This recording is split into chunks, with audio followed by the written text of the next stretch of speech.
Wildcats might be down by 10, 15. Yeah, absolutely right. He kept his basketball team in the game with his outstanding shooting. Jason Gardner, 4 of 5 3-pointers he's knocked down in this game. But watch it, a little dribble take, a little push-up with the left arm on Hernandez. And then Joe Keeney gets some, he wants some in the paint. He does get some. Jason Gardner, 20 first-half points. And then Curtis Borcher was strong inside. Well, with Casey Jacobson, 1 for 4, they needed somebody to pick up the offensive slack. It's been the praying mantis, Curtis Borcher, with 10 first-half points. Borcher with 10 and 4. Gardner hot from everywhere. 4 of 5 from three-point range. 20 of his team's 37 in the first half. But when you look at the halftime stats, yes, Arizona's out rebounding Stanford, but they're also turning the ball over more. And Luke Walton, I mean, go figure, 7 turnovers in the first half. He's got to do a better job taking care of the basketball. We'll come back with an incredible final 20 minutes here in the desert.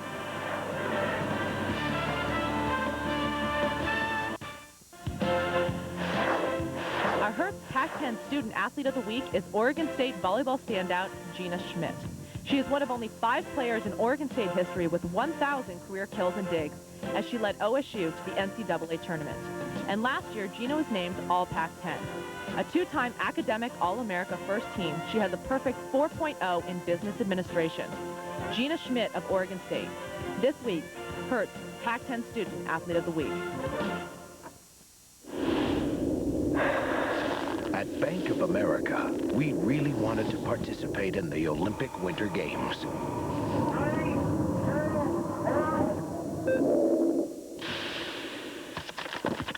But in the end, we decided to support the real athletes and stick to the things we do best, like eliminating 80% of all upfront paperwork to make the mortgage process less painful. Free lube, oil, and filter with the purchase and installation of PSD brakes. He'll thank you. Thanks for getting new brakes and not splattering my guts all over the road. Midas.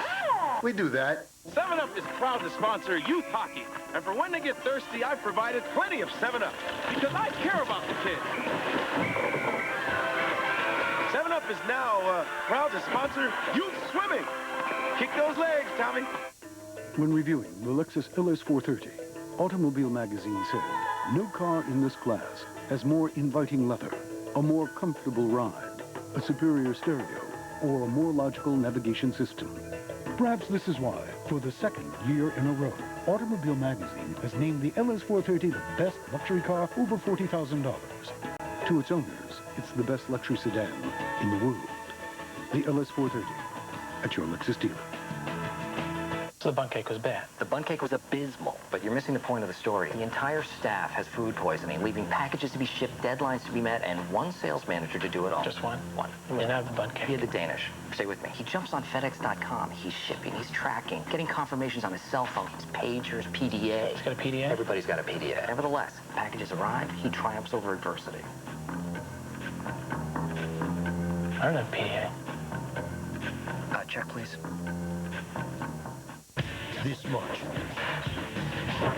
FX brings you television's most intense cop thriller. The police! The Shield, coming in March to FX. Want to jumpstart your 2002 with a new Chevy truck? Then you better hurry, because $2,002 bonus cash ends February 28th on Trailblazer, Avalanche, and Silverado Extended Cab. That's $2,002 bonus cash on a new 2002 dependable, long-lasting Chevy truck. So buckle your chin strap and get into overdrive at your local Chevy dealer today. Welcome back to McKale Center in Tucson, Arizona. The score is tied at half. Now, I just spoke with the team doctor for Stanford. Casey Jacobson has been getting his right eye, top of his right eye, stitched up by the team doctor for Arizona. But they do say that Casey should be back in for the second half. Meanwhile, Mike Montgomery told his guys during the halftime, guys, we can win this game. They are out-rebounding us by 10. As long as we can step up on the boards, we can pull this off. And that was a surprise with the freshman Isaiah Fox going against the 7-foot junior Curtis Borcher, who prior to last weekend was averaging 19 points and 14 rebounds over a 6-game stretch.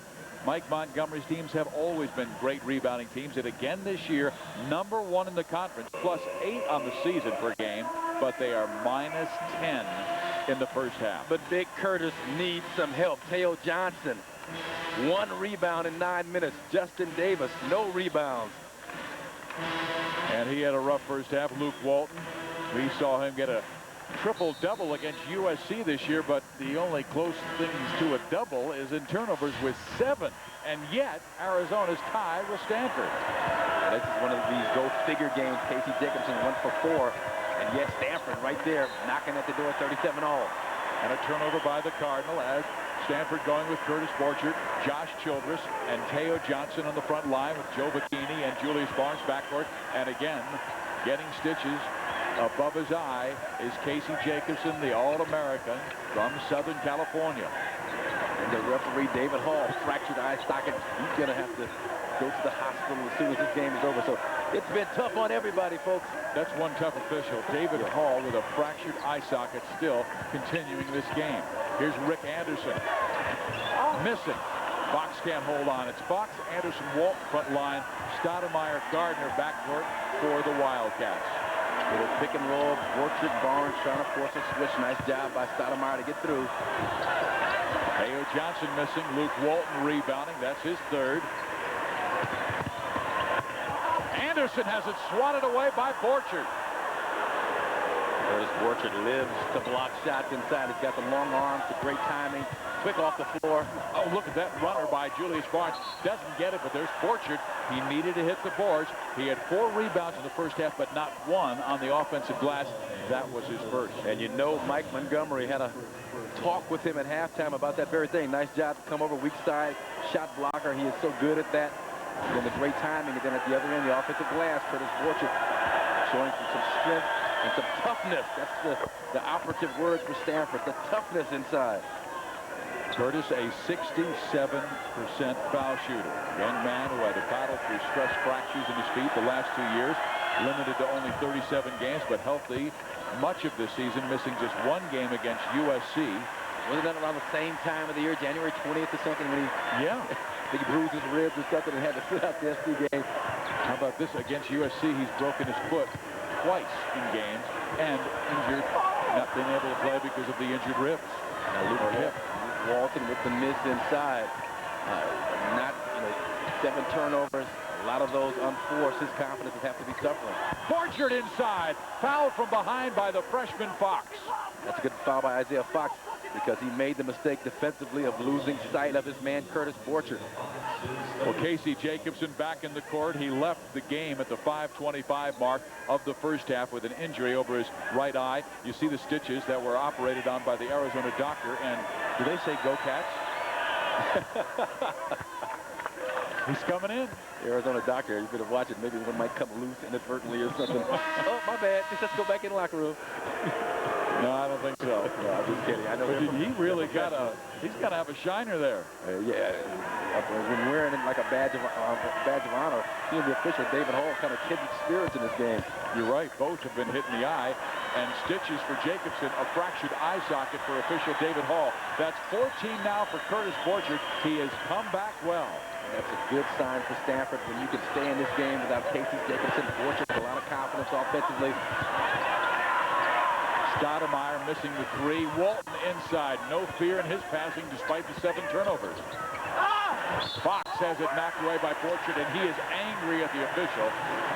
And he'll back off as Curtis Borchert picks up his first foul. Isaiah Fox does a nice job of closing the gap with the body. Is Gardner going to penetrate? Nice little bounce pass, and then watch Fox. Ooh, that's a lot of basketball. Some contact down low is where the foul was called, and give Fox credit for initiating that contact. That was his only chance for a bailout. Stanford with a 4-point lead. Isaiah Fox, who has had a rough time from the free throw line this year, hitting just 56%, nails the first. Now Childress comes in for Julius Barnes, who has to limp off with that ankle injury. And Josh Childress, that is, has not been particularly effective here tonight. Nice job taking the ball strong to the basket as Isaiah Fox knocks down the free throw. He has got to find a way, Childress, who's taking the ball out, a way to produce some points to become that third scorer, or even that second scorer, because it's been pretty much Curtis Borchardt in the second half. Casey Jacobson just 1 of 4 from the floor, and Jacobson working around Gardner. Now a foul is called on Jason, and he's hot. I can understand the frustration. I feel your pain, JG, because there's a lot of contact in the backcourt. There's a lot of contact there. Watch the arm of Casey. Kind of pushes him a little bit off balance to the floor, and then with the touch foul from behind, did not affect the play whatsoever. The foul call on Jason Gardner. Marcus, is this a no call? Definitely no call. There's a lot of contact there. That's a good no call. Let the play go on this right here. I mean, it didn't impede his progress whatsoever. It wasn't on the shot. It wasn't like he was trying to get to the basket. Jacobson. Walton steps up to deny his 3, and then Joe Bikini misses terribly from three-point range. This is when you're going to see how tough Casey Jacobson is. Whether he can gut this out and find a way to be productive even though he's injured. Gardner with the floater. Oh, he has been special. 22 for Jason Gardner from Indianapolis, Indiana. Put the saddle on him and ride him. I mean, he's just carrying his basketball team. If he doesn't have the performance that he's having, his team is down 10, 15 points, as you talked about at halftime, Steve. 41 all. Jacobson wants to take Walton. And the marquee matchup right there. Teo Johnson for 3, his second tray of the game for the 6'7" power forward. And Casey Jacobson not forcing things, taking what is given to him. He is the leading assist man on this Cardinal basketball team. Rick Anderson missing the 3. Childress rebounds. Good defense, because you get the ball out of Gardner's hands, you force Rick Anderson to take a shot. Jacobson for 3. Maybe that will get him started. Again, 1 of 4 prior to that, and hits his first 3 of the game. That's one of those long outside jump shots. USC has taken the lead on Oregon. Oregon trying for the Pac-10 championship. Oregon can secure a share of the title with a win at USC or UCLA on Saturday. USC can win by sweeping the Oregons by having UCLA beat Oregon on Saturday, and Cal and Arizona split their weekend. And here's Casey from Tony Jovacchini. He is back a good 3 feet behind the line. Buries it. Yaka. This is the biggest lead for either team in the contest. 6 points, 47-41. I'm still not liking the body language of Arizona right now. Oh, Teo, what do you... Like a Harlem Globetrotter trip. Actually, biggest lead for Stanford since they opened the game 6-0. Casey Jacobson getting stitches over his right eye, finding the rhythm, eyeing the rim, and firing it home.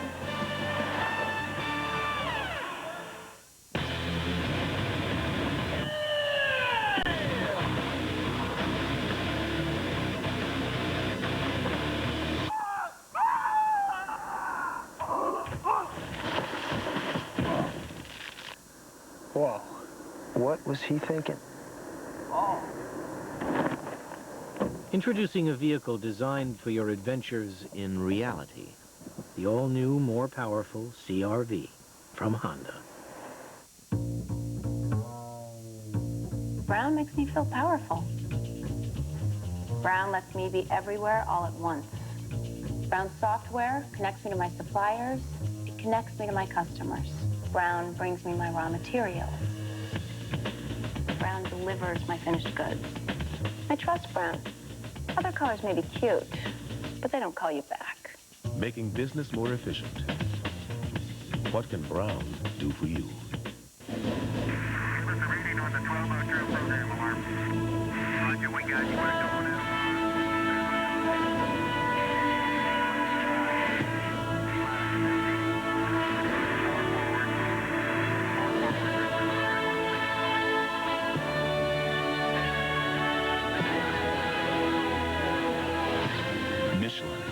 Proud to be the only tire of the space shuttle, because so much is riding on your tires. Welcome back, everyone. on to McKale Center. The score, Stanford has the biggest lead of the game so far. They're up by 6. Take a look now at some of the Pac-10 Player of the Year candidates. These are the top candidates right now, and 3 of them are right here playing tonight. That'd be Jason Gardner, Casey Jacobson, and Luke Walton. Of course, we're all waiting to see who will walk away with the Pac-10 Player of the Year award. Steve Marcus, any bets on your end? I vacillate week to week. I mean, but now my bottom line, Steve, is whoever wins the regular season, I'll say, because the votes have to be in this weekend, whoever wins the regular season, take the best player off that team and make him Pac-10 Player of the Year. It's just that close of a race. If USC wins, give it to Sam Clancy. If Arizona wins, you got to look, well, based on the performance of Jason Gardner tonight. He's been phenomenal. Yep. He's kept his team in this game. You're right. Jason Gardner with 22 of his team's 41 points, but they are now down by 6 to Stanford. A Stanford team that has played much of this game without their All-American and their own Pac-10 Player of the Year candidate, Casey Jacobson, who is now back on the floor. You see number 23 with the stitches over his right eye. He was nailed on a Luke Walton shot with 5.5 minutes remaining in the first half. And if Jacobson somehow hits one of those streaks like he had against Arizona State earlier this year when he scored 49 points on a Thursday night. Yep. But you know, that's back to boogie for Casey, having the bandages and the bruises with all the brothers and the toughness. A foul on Salim Stoudemire as he knocks down Tony Gioacchini. I'm telling you, this is tournament tension, tight basketball here. Both teams playing extremely physical. A lot of guys have been down on the floor, have bucked the mahogany. That time it was Tony Gioacchini's turn. Childress was doubled. Gardner will step out on Gioacchini. Walton on Jacobson. Borchard. That's a nice feed by Jacobson, but Borchard cannot finish. Slipped out of his hands. Slippage inside for Curtis Borchard. He got the basketball in the proper spot. I thought he was going to go up and try and dunk that one. It looked like he just lost control. Right there, nice catch, gather, and just loses control up and over the rim. You can always tell when it slips out of a guy's hand, he looks at his fingers like there's some answers in there somewhere. And the second bad thing that happened on that possession was the third foul on Teo Johnson. Channing Frye. 10 of 13 against the Cardinal at Maples Pavilion for a career-best 22. He's been quiet and now has 5 points. With Salim Stoudemire quiet in this game, Jason Gardner, Luke Walton. Luke with the steal, but Frye, they need another offensive option because you know Stanford, that they're going to pay a lot of attention defensively to this guy right here with the basketball, Jason Gardner. Get it out of his hands. And he gets it back with 23 in the shot clock, and from 26 feet out. Are you kidding me? He was standing on the zona of the Arizona printed on the floor, and I'm sure Tony Gioacchini said, no way is he going to shoot that. Gardner's like, way, dude, way.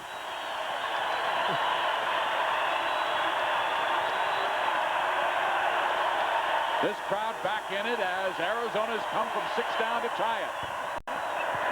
Children. Wow, a soft touch. That's one of those Don Nelson, Boston Celtics. Back of the rim, finds his way into the net jump shot. Luke. Whoa, count it. Luke. You know, it's been a struggle. It hasn't been easy for him tonight.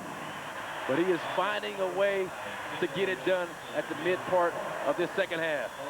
And there's Pop, the All-American Bill Walton at UCLA, and a superstar in the NBA for the world champion Trailblazers. Take off that red shirt. A nice job by Luke to weave his way to the basket, and then he takes the hit. Nice little soft bank shot. That's just a beautiful move. He got to knock down some free throws, though. There you go. Get that confidence back. And he does. That was the 4th foul on Teo Johnson, so he leaves, and Justin Davis has been inconsistent this year, comes in at an all-important time with this game locked up at 50.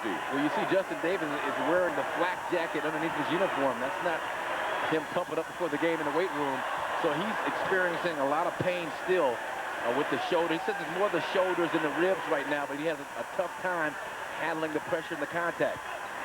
Childress, Hernandez, Jacobson, Borchard, Davis, that's the Stanford 5. Hernandez knocks down Stoudemire. He leaned on the sideline and turns it over, and Montgomery's hot. Blown a gasket, Mike. But there's a lot of contact. We saw the same contact with Gardner out top. It wasn't called. There's that, I mean, that's a lot of contact. Stoudemire defending Hernandez. I thought a foul should have been called on that play. Well, no foul call. He spins back in on Davis and scores, but they say it's an offensive foul. Wow. Tricky call right there. Second foul on Luke Walton, and I'm sure Lute Olson doesn't like it. Maybe a little Maybelline payback time, a little Maybelline makeup call. There's Walton jumping into Davis. I mean, you know, as physical as this game has been, that to me was a no call. It's the 8th turnover for Luke Walton in this game. And a blocking foul on Anderson against Casey Jacobson, and the crowd will really get hot. Oh, it's turning into a scrum. It's getting physical. It's always been physical. But now guys are coming up, stepping into driving paths right here. Stoudemire going to get picked off by Davis. Watching Ricky Anderson. You know, didn't look like he was completely set. You don't have to be completely set to pick up the offensive foul, but that was a good call. Down low, Borchert lays it out. Oh, man, he had it as easy as you can find it, and now a foul will be called, a double foul. And Justin Davis, Luke Walton having words. Davis. It was Davis and Gardner also kind of mixed up in all that, but you see the padding on the shoulders of Davis. That's that flak jacket underneath. But the officials need to get a handle on this basketball game. They are asking for trouble if they continue to let it get out of control the direction that it's going right now. There's a rebound inside by Channing Frye. He takes a slap to the chin. And you see Walton, Gardner, Davis all kind of tangled up inside. Gardner hits the floor. Justin Davis will get his first personal, and it appears that Luke Walton will get his third. 7 points, 4 assists, but 8 turnovers for a Pac-10 Player of the Year prime candidate. He's got to settle down. You can sense the frustration on his part because of his struggles with the turnover, taking care of the basketball. But you need him on the floor. Don't be nothing silly. Anderson, Gardner, Walton are the juniors on the floor. And they also have Channing Frye and Salim Stoudemire, the freshman, and a blocking foul. And you're right, they're trying to clean it up right now. It's getting too physical. It is really getting physical. I mean, NCAA tournament, Pac-10 tournament play is going to be more physical than the regular season because each possession will be valued. So you give a little leeway in this game, but you don't want it to get out of hand. Robert Little in for Borchert, picked up the foul, his second. Walton with the fade, no. Childress with the rebound. And Josh Childress has played an effective game. Nothing spectacular, but he's rebounding basketball. He had that lucky jump shot going for him. He's being active on defense. Arizona doing a remarkable job defensively on Casey Jacobson when he has been on the floor. Casey with just 2 baskets, a total of 5 points. Well, they want an NBA-style defense where they switch a lot of the backscreen stuff. Walton and Anderson switch everything between them. Stoudemire, Gardner switch everything between them because they're the same size. We've been locked at 50 like for 2 minutes. And another turnover, and here's the update on USC. The Trojans pulling away from the Ducks 50-41. Wow, 11-4 run. That's senior leadership from USC starting to take its toll on the Ducks from Oregon. USC sweeps. This weekend they'll clinch a first share of the Pac-10 title since 1985. And they tied Washington. Well, no, he'll be at the line for 2 shots. That's a good clean foul by Justin Davis. Not too much of a hatchet job, and Luke Walton has struggled from the free throw line, so you don't want to give him the easy 2. Off the turnover, here's Luke going to try and split the 2. Does split, and there's Davis. Nice little hack job. Make sure he doesn't get it up and off the glass. Luke Walton, no question, is a competitor, and so is his coach, Lute Olson. Did you know that Lute Olson, when he played basketball as a youngster and baseball, his coach called him Luke, for Luke Easter was the coach's favorite baseball player because Luke Easter was a tough, aggressive baseball player. So for a while, for a number of years, he went by Luke Olson. A lot of time at the airport today, didn't you? Yeah. You're the best. Arizona has the lead. Walton slashing through for a 3-point play. Jason Gardner with 22. or log on to www.pac10.org. And Arizona has been there before. Sean Elliott was the MVP of the Pac-10 tournament in 1988 and in 1989, and he will be with us on Fox Sports Net. Of course, he had his number retired here in Arizona. Bill Walton, who won 2 championships with UCLA in the then Pac-8, and there he is watching his son Luke Walton, and UCLA leading Oregon State by 4. That's exactly what Richie McKay wanted to do. Exactly, the score, the situation, second half, up 4, low-scoring ball game. Now, this is what Casey wants to do, get a smaller guy, Jason Gardner, on him so he can find some shooting room. They've run doubles at him all the time. Here's Robert Little, big offensive rebound, sticks it back in, and Stanford reclaims the lead. Little, big inside, though. Robert Little does a great job of finding space, moving guys out of the way. He's got the big, wide body. Watch him inside, working against Channing Frye. Does a nice job with the anticipation where the ball is coming off the rim. And then the put back inside after he draws the contact. That's Fox's 4th foul. That's what you call jumping through the contact and not shying away with that pretty boy fadeaway stuff, which I hate. So Isaiah Fox with 4, Teo Johnson with 4 for Stanford, and Arizona coming out and going with Walton and Gardner. Now as they've gone really big, Walton will now play a guard with Frye and Fox and Anderson on the front line. So Arizona says, we're going big, we're getting some boards, but they've sent Salim Stoudemire to the scores table, and I would imagine he might come in for the foul-plagued Isaiah Fox. And Salim, a quiet night for him tonight, but he is a dangerous shooter from the outside. He's one of those guys that can get hot in a hurry. But Isaiah Fox, a pretty decent job. He's very quick with the basketball. If you take a look at his scouting report, Computer Associates, very quick with the basketball, especially on the push, and then can knock down the outside shot, shooting about 45, 46% from the three-point line this year. Excellent for a freshman. Matter of fact, that is in the top 5 in the conference. I mean, in Arizona history, Steve Kerr had an incredible 57% from the 3 range. Here is Jason Gardner knocking it down and tying it up at 53. Back and forth we go. See, this is what it's going to be like next week, folks, during the Pac-10 tournament. No matter who is paired up in the first round, it's going to be this kind of basketball, possession to possession. Next week at this time, be there or be square. Jacobson misses. Gardner racing ahead, challenging Hernandez, and it's an offensive foul, and Olsen's furious. Now that's a tough call against Jason Gardner because Hernandez was barreling back, trying to retreat, get in front of Gardner. Was not set. It's just a question of whether or not Jason Gardner, which he has a tendency to do, lowers that shoulder and plows into the freshman. There's that right shoulder. Tough to see from that angle, but the way Hernandez flew into our camera bay back there, you have to assume there's a lot of contact. 3rd foul on Gardner. Man. Lute Olson had a vertical leap of about 35 inches. No. Right out of his chair. I mean, he was skying. I thought you meant high school. And any kind of contact like that, normally the foul goes against the defensive player. Here, Casey, nice job posting against Anderson. Walton slides by on the block and then Frye from behind with the block. And you can see the activity, the attacking aggressively of the basketball by the defenders on the floor. Jacobson held to 6 tonight.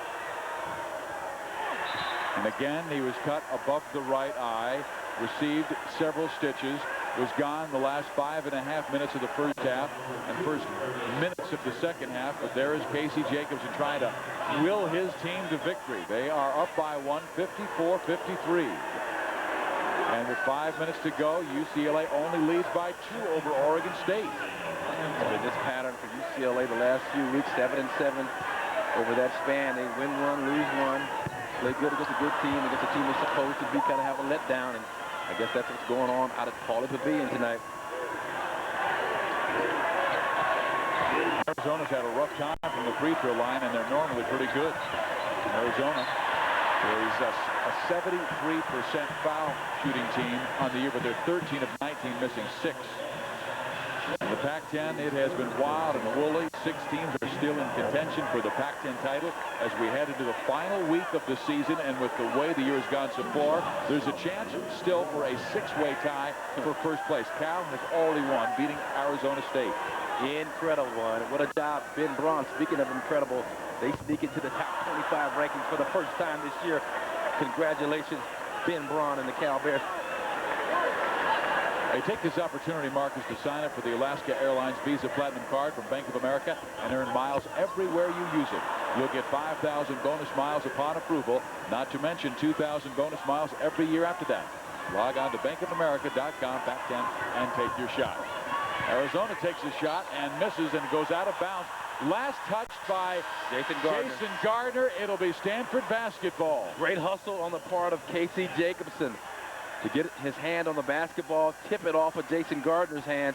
But now for Stanford to win, Steve, Casey's got 6. He's going to have to score, in my mind, at least 16, at least another 10 points or so for his team to have a legitimate chance to sustain this lead. All right, let's check that. 10:23 left in the game, and Casey with 6. I'm writing it down. You're going to call me on it, huh? Yes, I am.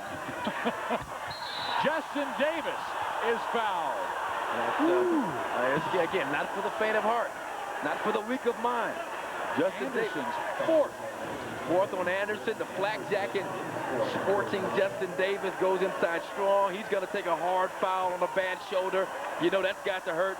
Rick Anderson from behind on the block try. A lot of basketball, a lot of leather up top, but a lot of contact down low. 4 fouls on the junior Anderson. They need the 3 juniors, Walton, Anderson, and Gardner, so much for Arizona to be successful. Justin Davis, meantime, at the free throw line, only a 42% free throw shooter. He'll miss the first. We've had him in games, I think Michigan State, where he's actually banked in free throws. He's struggling that big time at the line, but they need him because of the foul trouble to Teo Johnson to buy some minutes from Mike Montgomery, and Teo Johnson stay on the floor. Justin Davis be active, strong defense, rebound. And it is Stanford by 2. Gardner with Fox back in for Anderson. Channing Frye, Stoudemire, and Walton. So 3 freshmen and 2 juniors. And Gardner off the flare screen to free him up from Hernandez. Stoudemire gets it back. Stoudemire with the hang. No. Davis with the rip. I like Hernandez's defense. He's a tough on-the-ball defender, and when you got Curtis Borchard back here backing you up, you can afford to gamble and pressure. Nice pass by Jacobson, right in position where Curtis Borchard had his feet set, and he had a great angle to the hoop. Similar to the last play, the last pass that slipped out of the hands of Curtis Borchard. That time, no slippage. Davis with the steal. They need that kind of productivity from Justin Davis. He is playing hard. He's grimacing and he's running down the floor. But everybody's playing hurt out here tonight. Even the officials.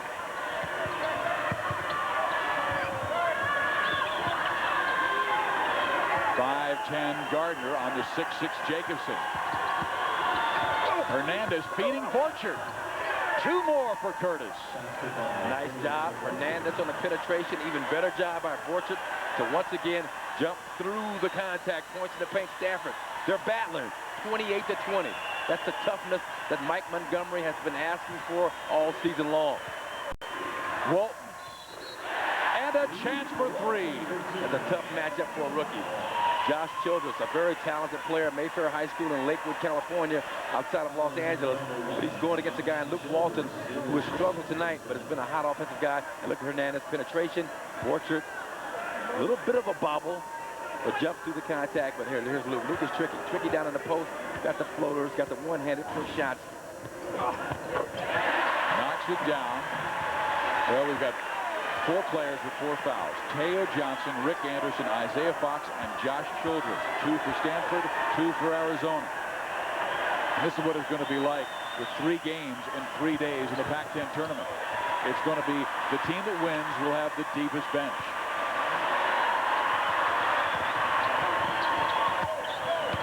Walton. Back along the baseline, now swinging it back out, Stoudemire.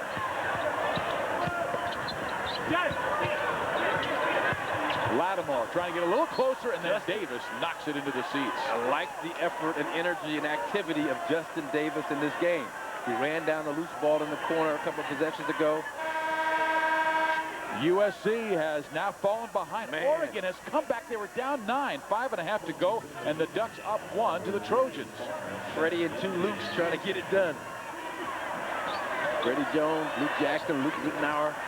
A spectacular season for the Oregon Ducks and Ernie Kent, their fine coach. Now Casey Jacobson, Luke Walton. Luke just wants to draw defensive attention, kick to an open teammate.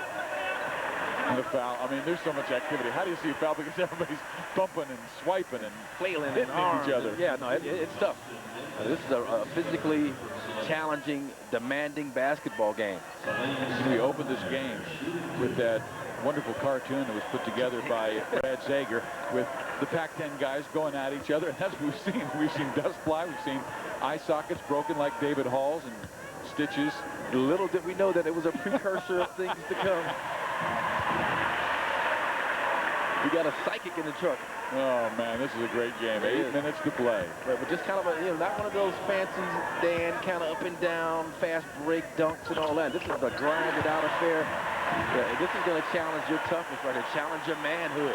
See what you're made of. Make you take a look at yourself. Joe Bikini back to Jacobson. Walton will defend Casey. I mean, you can even see it with the looks on the players' faces. Luke Walton, Casey Jacobson, just all business, serious, intense. Davis almost traveling. Julius Barnes. 4-3.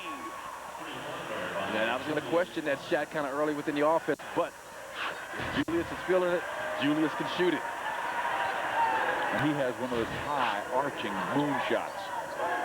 He's still grimacing in pain. He came down hard on an ankle after leaping for a rebound. How are these teams going to win on Saturday? They're getting so much on Thursday. And they're leaving it all on the floor. They're young. Just give them another peanut butter and jelly sandwich and say, go get them. Luke Walton. Nice individual effort by Luke Walton to find the paint, to fade, and then find the rim. Big man on campus. And now Casey needs to start to assert himself on offense. And Barnes has knocked down a shot. Birch has been effective, and Borch has been effective inside. Jacobson knocked down by Walton. No foul called. Barnes. No. Justin Davis. Look at Justin. Up. Look at Justin inside, working hard with the flak jacket. Showing some heart. Pounding the offensive glass, something that Stanford has been one of the weaker aspects of their rebounding game. A fine defensive rebounding team, but offensively kind of challenged at times. Stoudemire has Barnes in his face. The freshman with 15 in the shot clock, still with time. Gardner says, let's try it again and reset. 10 seconds, don't have a lot of time, got to go with it. Gardner in and out. The save by Jacobson. No, it's Joe Bikini.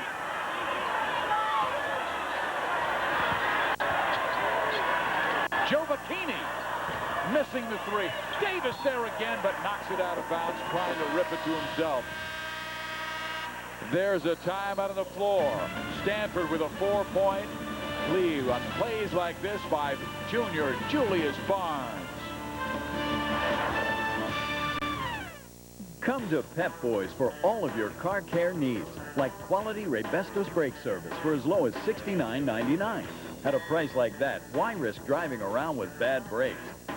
Get your brakes checked at Pep Boys today.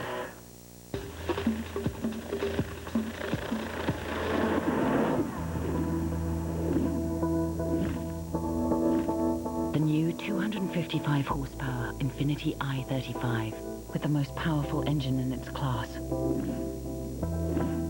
Don't blink. More power, more grace, more I. The new i35 from Infiniti. 7-Up is proud to sponsor youth hockey. And for when they get thirsty, I've provided plenty of 7-Up because I care about the kids. 7-Up is now proud to sponsor youth swimming. Kick those legs, Tommy. Lincoln, part part of the new Hertz Prestige collection. Lincoln. If it's your kind of car, Hertz is your kind of car rental company. The Hertz Prestige collection. Land Rover. Part of the new Hertz Prestige collection. Land Rover. If it's your kind of car, Hertz is your kind of car rental company. The Hertz Prestige collection. Stanford on the road with a 4-point lead over Arizona. This week on ACC Sunday Night Hoops, presented by Staples. The conference crown comes down to this in the final game at Cole Fieldhouse. Cole will be hot as Virginia comes to town, fresh off an upset over the Duke Blue Devils tonight. They'll take on Maryland this week on Sunday Night ACC Hoops. Virginia beat them 87-84, so number 3 Duke may tumble a little more depending on where Cincinnati goes, as Cincinnati lost last night to Louisville 74-71. And the first game at Cole Fieldhouse was against Virginia. Maryland won it by 12. It's the only on-campus arena to hold multiple Final Fours in 66 and 1970. But now, Stanford, they changed their defense. 2-3 zone defense. Going to try and thwart the penetration of Luke Walton that has really hurt him. Swing it out to Stoudemire. Good rotation defensively by Stanford. And here's Walton getting bumped. And no foul called. Isaiah Fox winning the rebound. Oh, that was tough play with 4 fouls on him. Stoudemire. No. Julius Barnes with the deep rebound.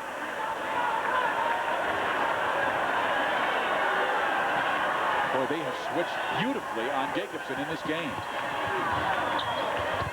Casey can't score. Borchard rebounds. They've got a new shot clock. Inside 5 minutes to go in the game clock. And Stanford doing a much better job with their offensive rebounding, pursuing the basketball after missed shots. Good help by Anderson on that play. He got there in time. If it is against Rick Anderson, it will be his 5th foul. This is going to be unfortunate. It's going the other way. But Anderson was there. We saw that play earlier in this game when he was a little bit late, and Borchard made a great catch. That's the 3rd foul on Rick Anderson. Excuse me, Curtis Borchard. Because you were right, I was wrong. But Borchard. But Anderson was there. I mean, that's the point that he did a great job rotating because Arizona continues to front Curtis Borchard inside. So obviously that lob over the top is open. Let's go to Lila Feinstein. Arizona 6'9" forward from Long Beach now goes by the name Rick Anderson, but to his coach, he'll always be Ricky. Old habits die hard, and Lute Olson has known Ricky since he was born. Ricky's father, Gary, played for Lute at Long Beach City College in the early 70s, and Lute says he trusts Ricky. He's one of those kids that always has a positive attitude, and when things get tough, he can always be counted on to be the emotional pick-me-up. Well, he's been a big game player this year with that game-winning layup against Florida with just 26 seconds to go, so maybe he'll be great down the stretch.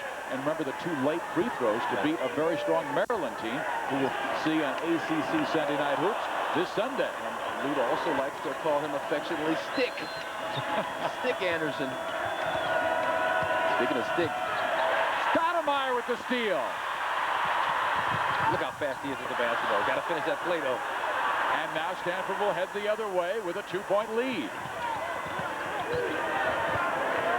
You said Jacobson had to have 16, and he is right now stuck on just 6, his lowest point total of the year. That's for Stanford to win this game.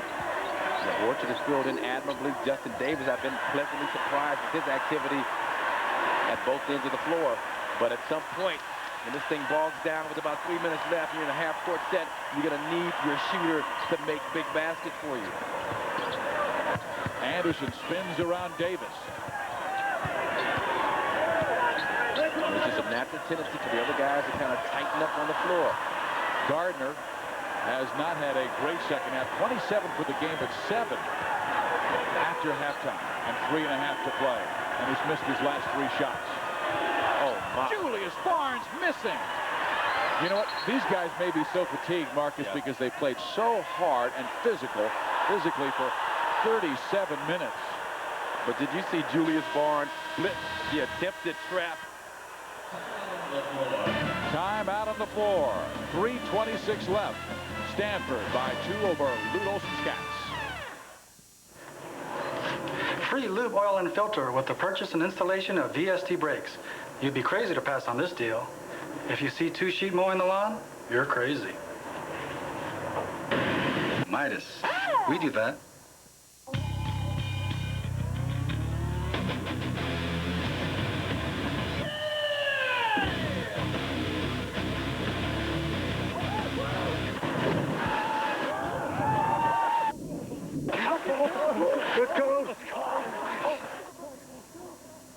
Is that supposed to be fun? Introducing a vehicle designed for your adventures in reality. The all-new, more powerful CR-V from Honda. Why do I rent from Enterprise? For more cargo room. More people room. Or more headroom. Enterprise. So easy it's like having a second car. Or third. Pick Enterprise. We'll pick you up. And soon you'll be getting your new car or truck at Napleton Dodge in Oaklawn because 0% financing is back. Buy new Durangos with $2,500 in consumer cash or 0% financing. New Ram 1500 with $1,500 consumer cash or 3.9% financing. And get a 7-year, 100,000-mile warranty at Napleton Dodge on 95th Street, just east of 294 in Oaklawn. Chicagoland's #1 truck authority. I got mine in Napleton. Just what we expected. Stand up for a tough physical game. 64-62. When we started the game, we said it would be a war. And you said they'd be fighting it out just like they will next week in the Pac-10 tournament. I got Bears, you got Trojans in there, you got a little bit of everything. You see what would happen if it ended today. Cal would play UCLA. California beating Arizona State tonight.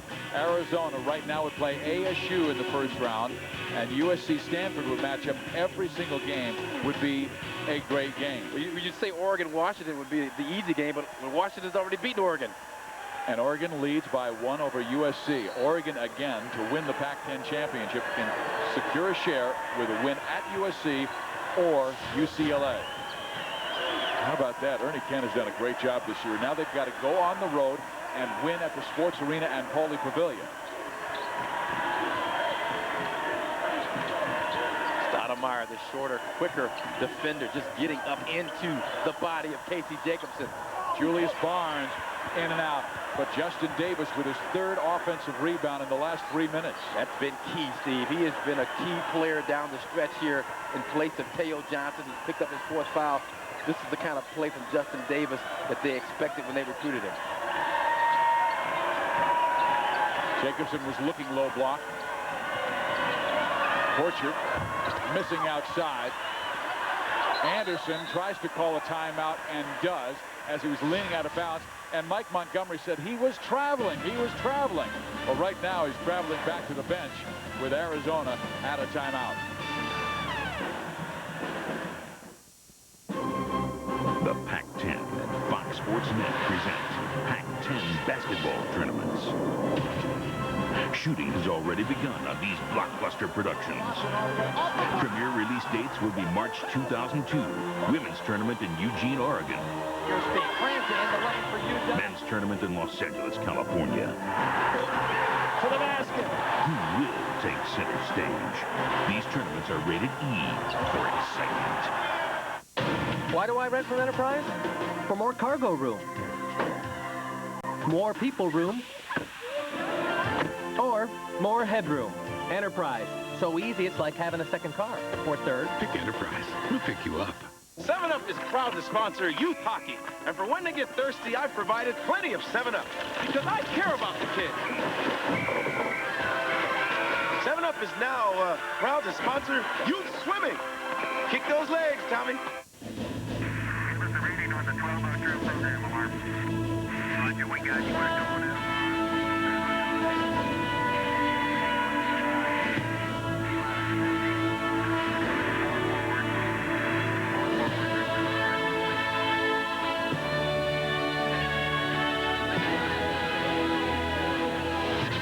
Michelin, proud to be the only tire of the space shuttle, because so much is riding on your tires.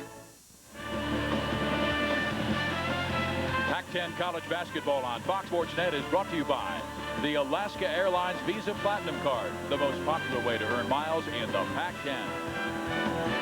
A heck of a game here in the desert. Tucson, Arizona. They love their Cats. Arizona down by 2 to Stanford. And as we reset it for you, 2:36 remaining. You see the team fouls. Both teams will be shooting 2, and the possession arrow will send it Arizona's way if there's a held ball.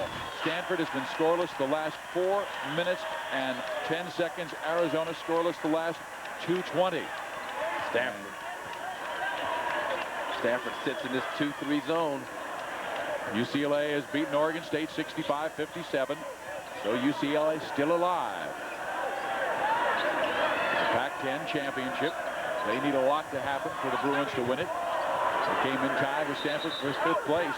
And there is Gardner in the corner missing the 3, but we have a whistle and a violation.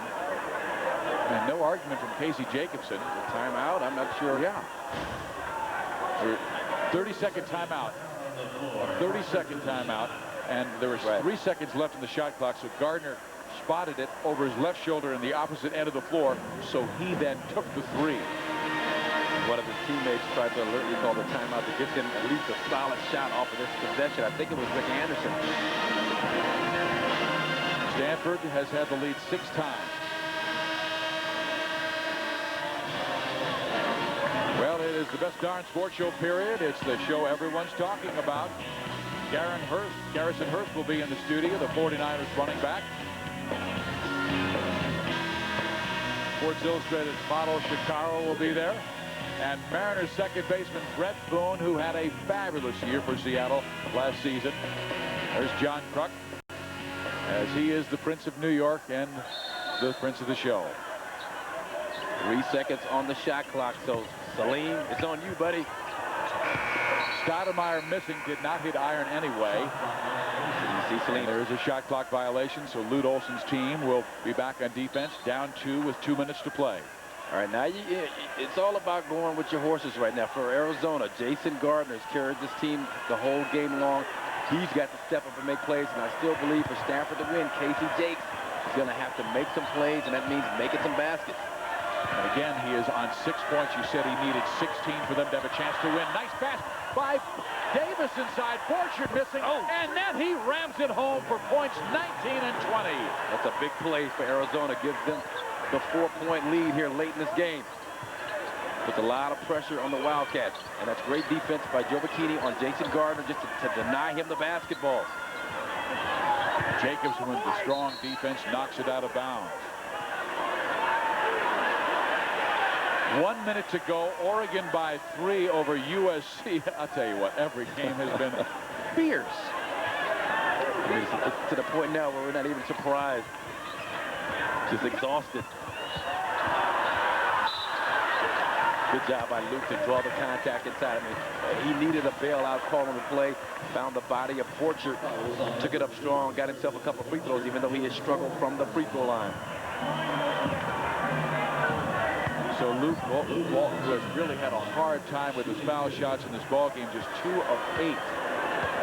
3 of 9 now. And he will drop in the first one. And Lute Olson has talked to him a lot. He said he holds the basketball too deep in his palms instead of on his fingertips, and sometimes his right elbow will flare out. Like that. You can see it on that shot, actually. So 4 of 11.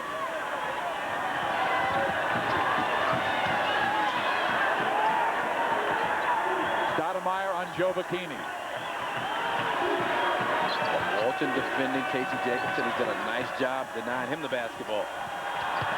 Barnes to Davis. A 3-point lead for Stanford. Shot clock down to 9. Jacobson well defended. Beats Borchard inside. And Curtis with 2 more. Casey not doing it with scoring, but he's got about 4 or 5 assists in his half. I'm not backtracking, Steve, but he's doing a great job playmaking. Gardner hits. And that's the guy for Arizona. Jason Gardner, you got to play through him.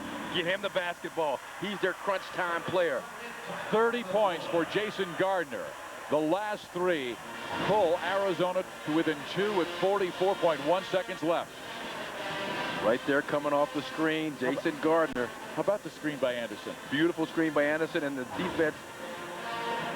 He got it through his leg out. Oh, USC must have hit a 3 because they've tied it up at 65. Wow. Well, Casey Jacobson loves to have the basketball late in the game. You know, we can't rely on me all the time. I can't. It would be unfair of me to think that I'm going to make every play down the stretch of a game or every single day. That's just too hard. But I do want to try and make the play, you know, because I do have that confidence in my ability. And Marcus, he has made the play in this game, but passing the ball to the low post and so many times to Curtis Borchert. You're absolutely right. He's thrown some beautiful feeds to Curtis Borchert, and that's just as good as scoring. 7 assists. 7 assists. Good. I'm somewhat vindicated. Well, that's 14 points right there. He's responsible for it, but Teo Johnson back in the game for Justin. Oh, wow. The steal by Gardner. I was going to say he sat down. Anderson has it knocked free. Joe McKinney has it. A lot of contact, but I was going to say Teo Johnson sat on the bench a long time to be kind of thrown in this kind of a situation, throws the basketball away, and then the no call. The no call. Here's Jason Gardner, great anticipation, comes up with a steal on the bad pass by Teo, and then a lot of contact from behind, and Rick Anderson got a call for a foul. When he blocked the shot from behind, he just wanted the same respect from the officials, doesn't get it. How about Julius Barnes? Looks like Barnes got a lot of, this is going to be the definitive look. That's a block from behind. By a guy 6'1" against a guy 6'9". Yeah, that's all Isaiah blocked. Fox fouls out of the game. And it will be Tony Jovacchini at the free throw line. Jovacchini, the senior from Salt Lake City, a 65% foul shooter. He has no points in the game. No one. No points, no problem. Seniors. He hit a big 3 against Oregon, or I forget who it was, but he hit a big 3. I think it was Oregon at Maple Pavilion to send that game into overtime. So he's one of these cool cucumber kind of guys that cannot score for an entire 39 minutes and then hit 2 clutch free throws, Steve. And Stanford opens up a 4-point lead with 29.9 seconds. Stanford, which is 4 and 24 in this building. In 1989, in the Pac-10 tournament, these two teams played for the championship. And Arizona had everybody. They had Sean Elliott, and they played so well.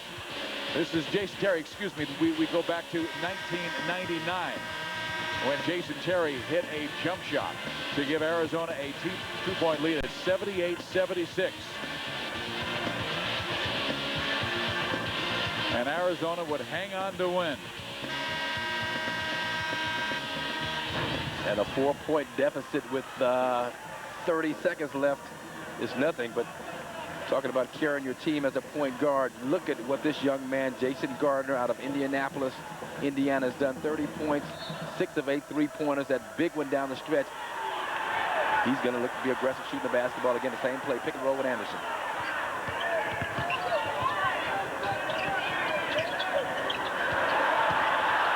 Anderson taps him between his legs and gets it to Stoudemire. Stoudemire falls down and gets fouled with 14.5 seconds left. And Lute Olson wants David Hall to come over for an explanation. Lute is out on the floor. Seems more to do with the clock or the scorekeepers or timekeepers.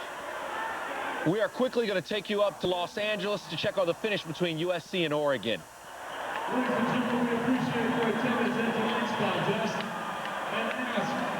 Thank you, Kevin. We're at the LA Memorial Sports Arena. Tom Kelly with Michael Cooper.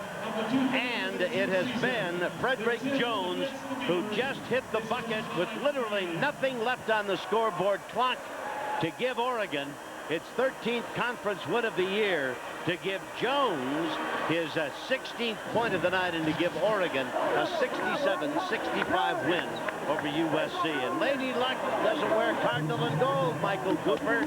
As you can see, Ernie Kent and the team up there celebrating, and they richly deserved the victory. They were down by 11, not once but twice in the second half, and let's head back to Arizona now for the finish between Arizona and Stanford and rejoin Steve Fizia.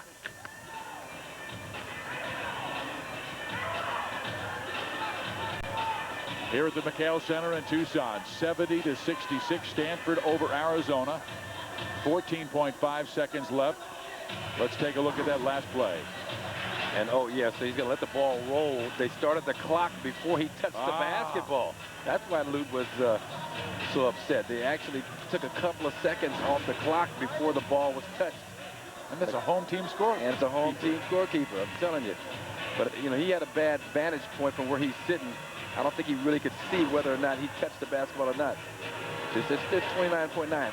Right now, I guess he thought he touched it right on the inbounds. He didn't. Still hadn't touched the basketball. Still hadn't touched it. Still hasn't touched it. Down to 28. When he finally does, 27.8. We're on top of things here at Fox. My crack statistician Jeff Chapman says it was about 2.238 seconds. So they're going to add 2.1 seconds after conferring with statistician Jeff Chapman. He says, put 2.1 back on, and they have. Good call. And you never know what those extra 2.1 will mean in this kind of a close basketball game.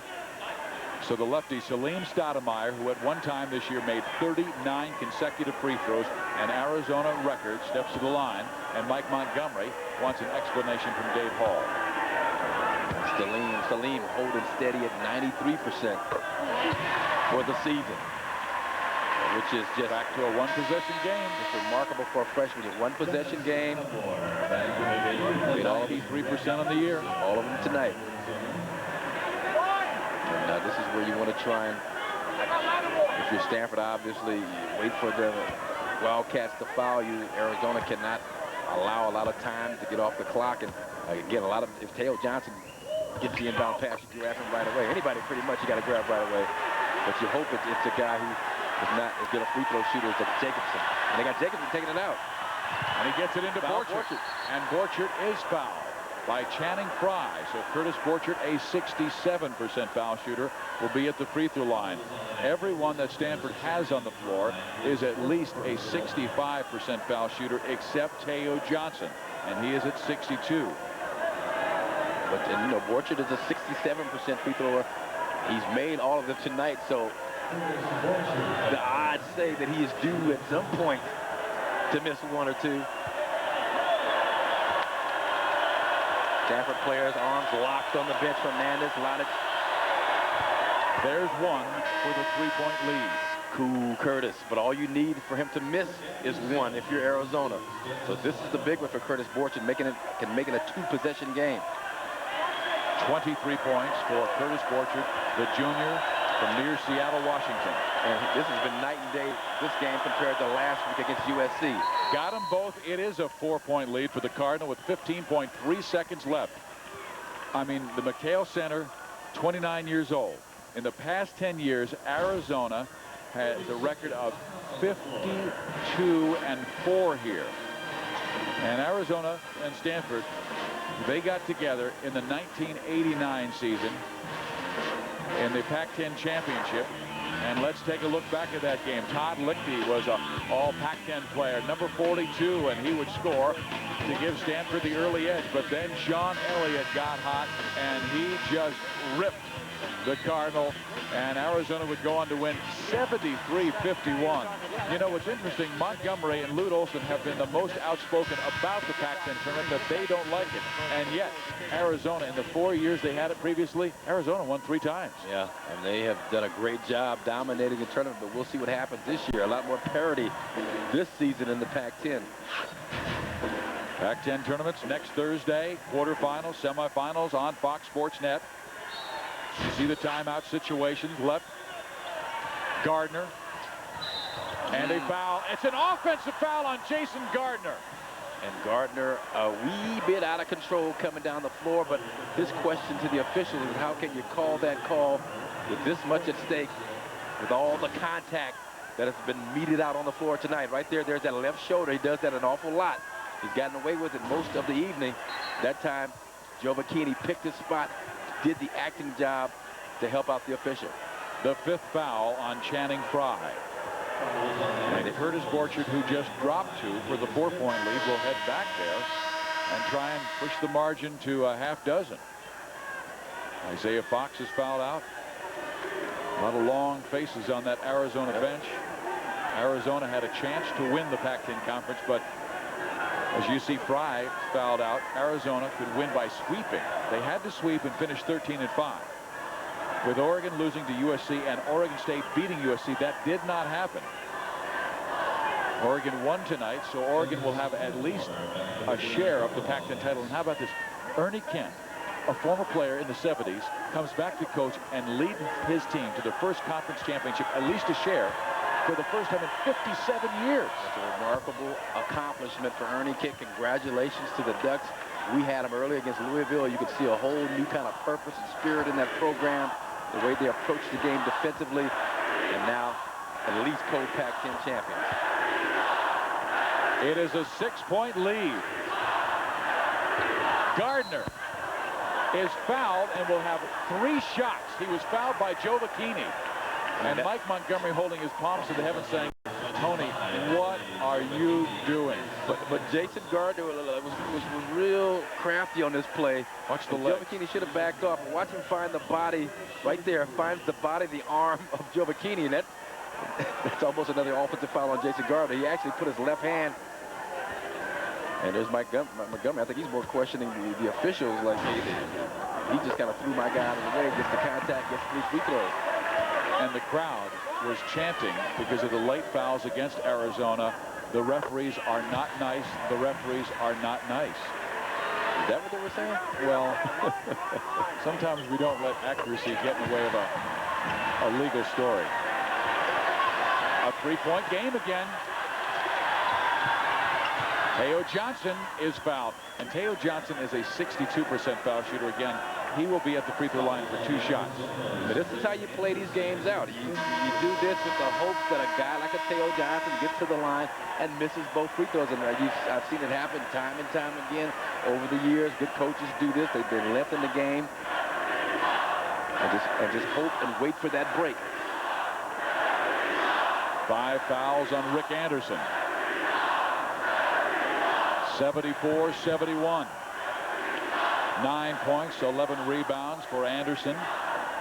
I'm telling you what, if you're to say, who do you think is going to win between the #1 seed Oregon and the #8 seed Washington next week in the first round of the tournament? I don't know, Marcus. Well, Washington's already beaten Oregon, so yeah. they come in with a measure of confidence. That's 1 versus 8. And they're playing great not great basketball, but very solid basketball right now for Bob Bender. And you got a Doug Wren, who's a wild card factor, who could score 40 points on a given night.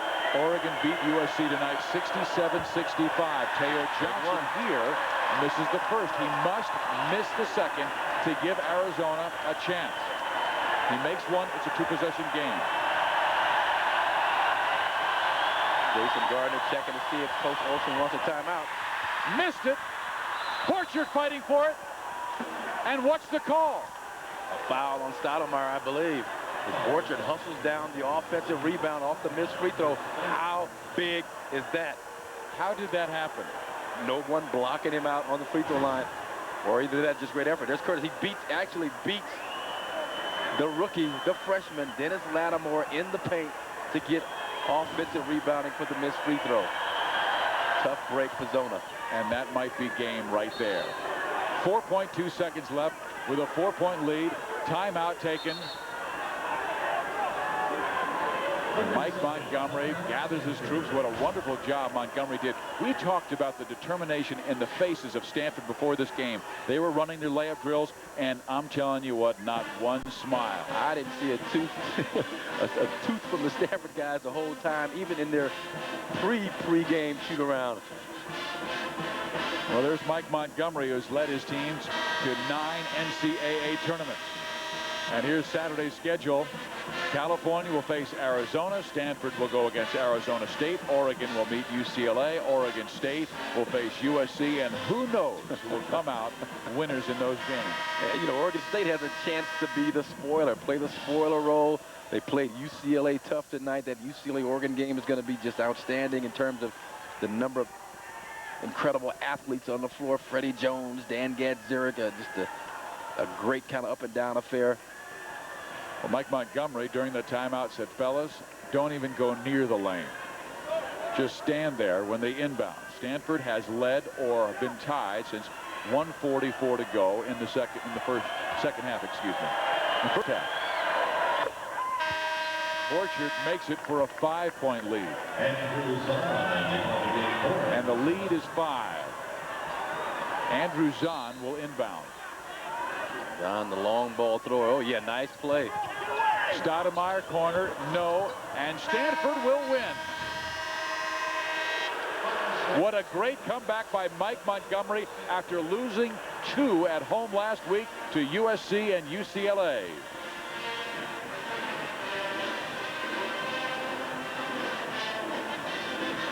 These would be the teams that would meet each other in the first round of the Pac-10 tournament if the season ended today. Oregon, Washington, USC, Stanford, Arizona, Arizona State, Cal, UCLA, but it could all flip-flop again on Saturday. All subject to change and not a dog game in the bunch. We're just happy to be there and doing the games on Fox Sports Net next Thursday and Friday. What a game here tonight. Very physical. Stanford survives over Arizona 76-71. So for Marcus Johnson and Leila Feinstein, I'm Steve Physiak saying so long from the McKale Center in Tucson with the final score, Stanford 76-71. Don't forget, Sunday night at 8 o'clock Eastern on ACC Sunday Night Hoops, presented by Staples. It's the last game in Cole Fieldhouse as second-ranked Maryland hosts Virginia. Our next Pac-10 telecast is Thursday, March 7th, when the Pac-10 tournament gets underway at 4 o'clock Eastern with the first of 4 quarterfinal games from Staples. Coming up next for most of you, the sports show period, and for others, it's your regional sports report. Check your local listings for everyone involved with Pac-10 Thursday. Thanks for watching, and good night from Tucson, Arizona. This is the best damn sports show, period.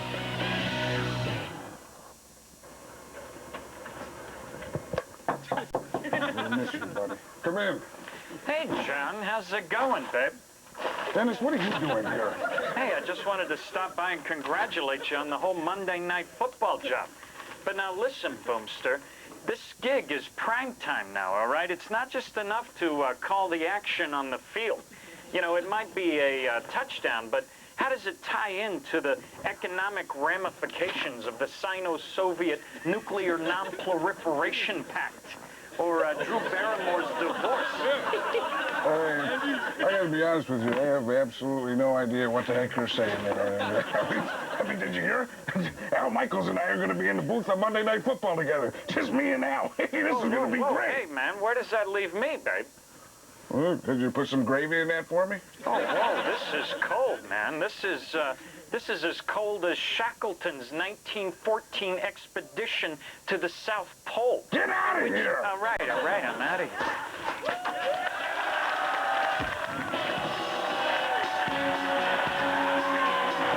Coming up and coming at you on the one and only best damn sports show, period. The world's only source for sports news, entertainment, and a whole lot more. More free agency hitting the NFL. And this time it's the announcers on the move.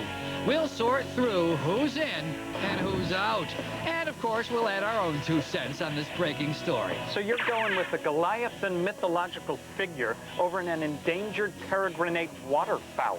You want a piece? Okay? You want a piece of me? Oh! Speaking of free agents, one of the biggest catches out there is dropping by. Garrison Hurst. Find out what's next for the NFL's comeback king. Oh, damn, now hit it. And she's the sexy supermodel whose pictures spice up the latest swimsuit edition of Sports Illustrated.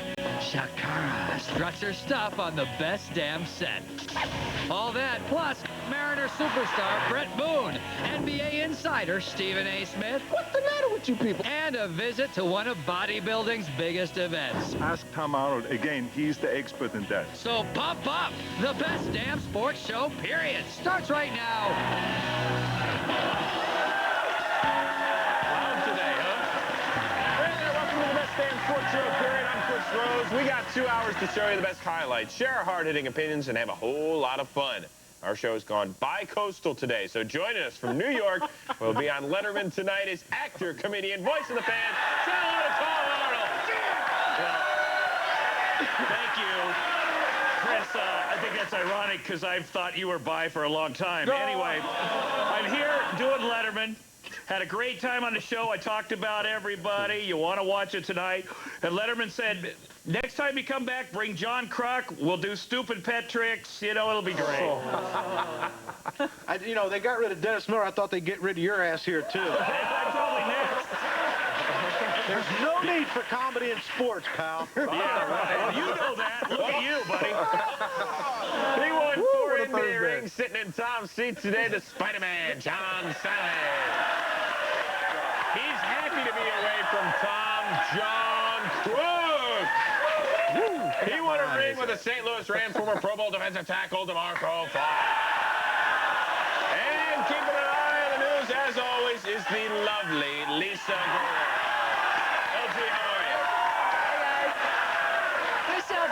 Be here throughout the evening with scores and highlights. Third-ranked Duke is in Virginia. Knicks and Heat from Miami, and a 17-year-old boy and a 12-year-old girl both playing professional golf this weekend.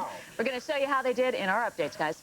All right, guys, when you hear this sound, you're only 30 seconds away from the next sports update. That's when we'll see you. All right, so we will catch you a little bit later, all right? All right. All right, guys, let's go front and center with our top story. Front and center brought to you by the United States Army. And John Madden now has Sundays off. Madden leaves Fox to join Al Michaels in the Monday Night Football booth. Fox let Madden out of the final year of his deal, and he signed a 4-year gig with ABC. So that means Dennis Miller's experiment is over after just 2 seasons. He's out along with Dan Fouts and sideline reporter Eric Dickerson. However, Melissa Stark will remain on with the team. Tom Arnold, you are allegedly a comedian. What do you feel about the Dennis Miller experiment gone bad? Well, Chris, you know, first of all, I'm glad that Fox cleared a little cap room, if you know what I mean. $8 million bucks. That'll help my renegotiation. But I'm kind of sad because Dennis Miller, he takes a lot of heat, but he's a great comedian. He really is a great comedian, and maybe he had a little trouble, you know, from the critics about taking this job. But you got to remember something. Don Ohlmeyer hired him to do it. Don Ohlmeyer is probably the most respected sports producer ever, except for George Greenberg.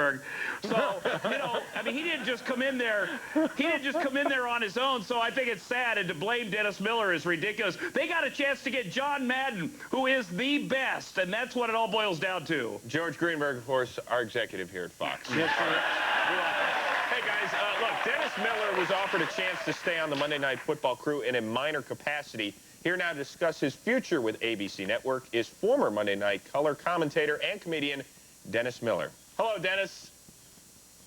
How you doing, Chrissy? Hey, thanks for having me on your little basic cable show. Arbitron just sent me your demographics. Don't worry, babe. I'll talk slowly. Thank you, Dennis. We appreciate that. Now, the news of John Madden joined Monday Night Football, it came as a complete shock to many of us. Tell us, Dennis, what was your reaction? My reaction?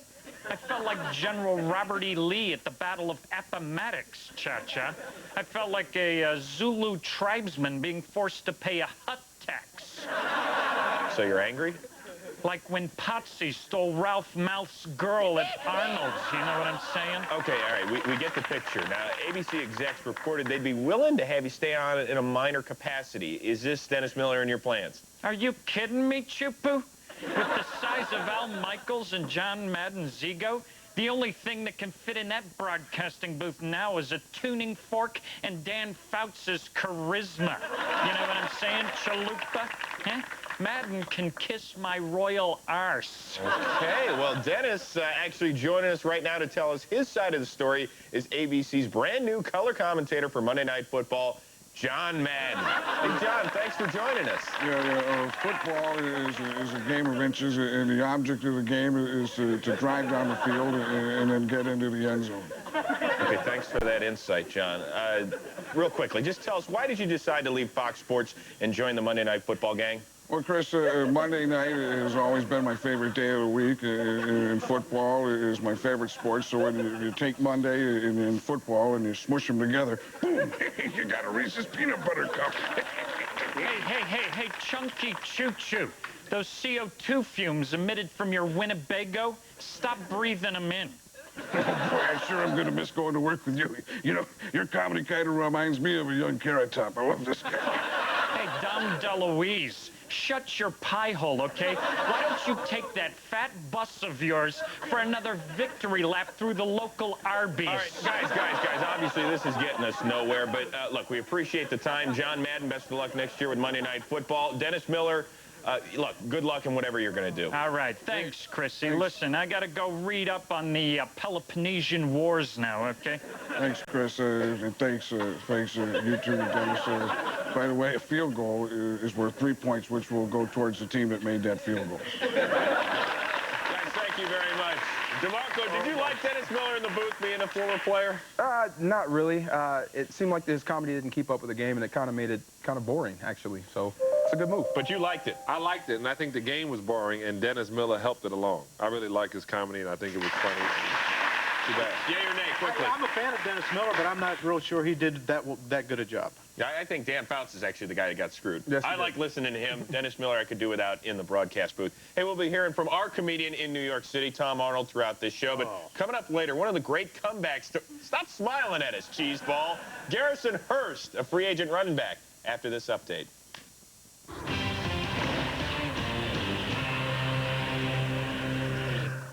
Hey, I'm Lisa Guerrero from the Fox Sports Net Update Desk. When Dasugana Diop joined the NBA right out of high school, he knew there would be some bumps in the road. But this is nuts. For the fourth time this year, an injury will sideline the 20-year-old. This time, it's a strained right foot. If it wasn't for bad luck, Diop would have none at all, kind of like Tom Arnold and his women. Spurs and Cavs from Cleveland. Fast forward to the fourth quarter. Spurs trying to pull away. Tim Duncan gets the ball, drives in for the two-handed jam. Spurs up by 5 points. Now under a minute left to go. Game tied. Duncan throws the lob to David Robinson for the dunk. Spurs up by 2.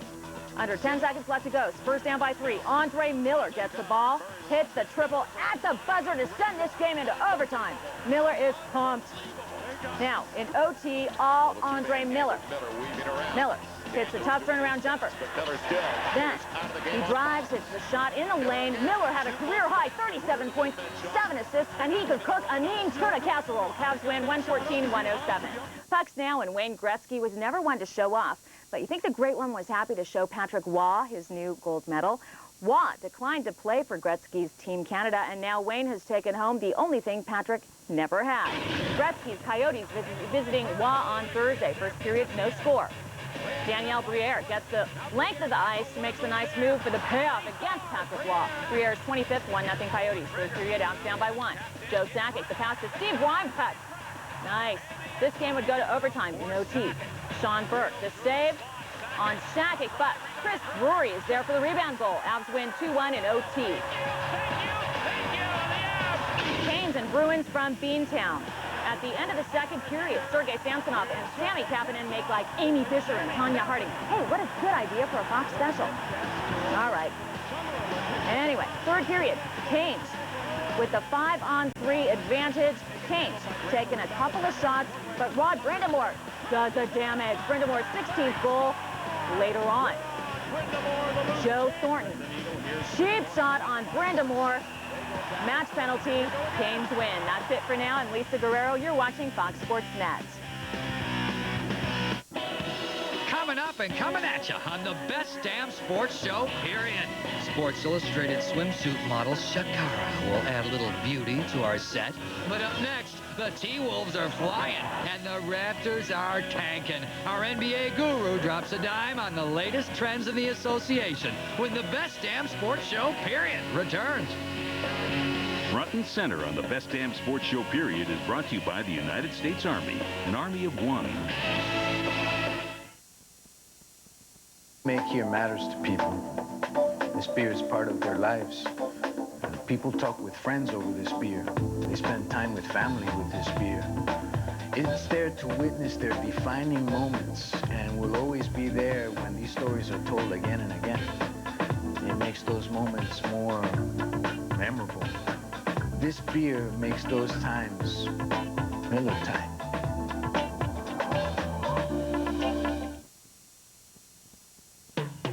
Want to jumpstart your 2002 with a new Chevy truck? Then you better hurry, because $2,002 bonus cash ends February 28th on Trailblazer, Avalanche, and Silverado Extended Cab.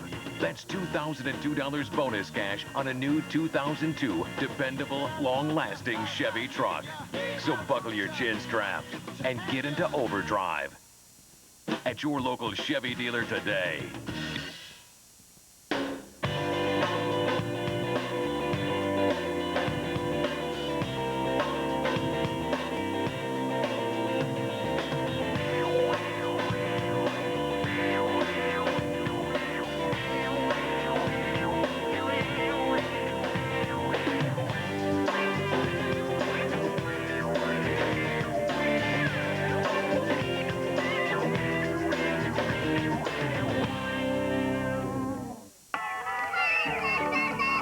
Being part of a team makes a big difference for these girls. The thing is, when the going gets tough, the tough go. When I look in their eyes, I can see how much they look up to me. It's a lonely job. Every one of these girls has a dream. It's my job to help them dream big. University of Florida's basketball coach, Billy Donovan, an expert on the court. But how much does this big game expert really know about his school mascot? The Discovery Channel's animal expert, Nigel Marvin, puts him to the test. Saturday, March 2nd, Nigel goes face-to-face with Florida's coach, Billy Donovan. Discover the true expert on gators. Watch Nigel's Wild Wild World for the world premiere of Gators. Saturday at 8 Eastern and Pacific on the Discovery Channel.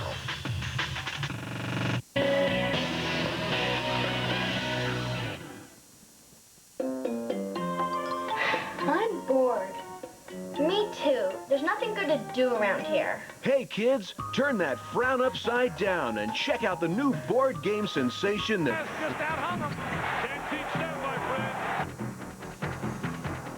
This is a place that's rich in history and tradition.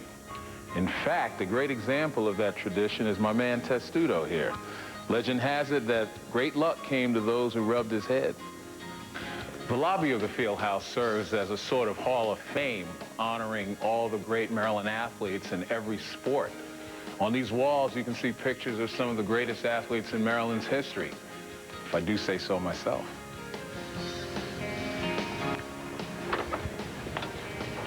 The first time I came to Cole Fieldhouse, it was set up pretty much like this. The year was 1970, and they were getting ready for the NCAA championship game between UCLA and Jacksonville. As I looked down on the court, I said to myself, man, this is awesome. I'm going to be playing in front of all these people for the next 4 years. I can remember running out at the beginning of a game through this tunnel and seeing the cheering crowd, hearing the Maryland fight song being played, and just having my adrenaline rush rise to its peak. But absolutely nothing was more special than when you were given the ball and you were asked to lead the team out there as captain. Let's go.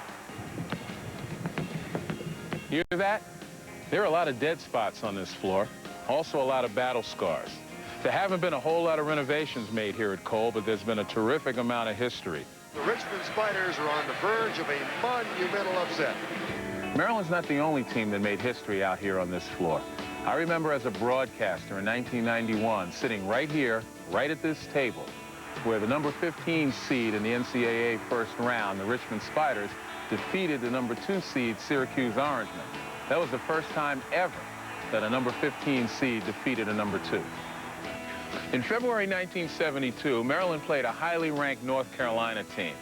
We took them to overtime, and with 7 seconds left, they had the last shot.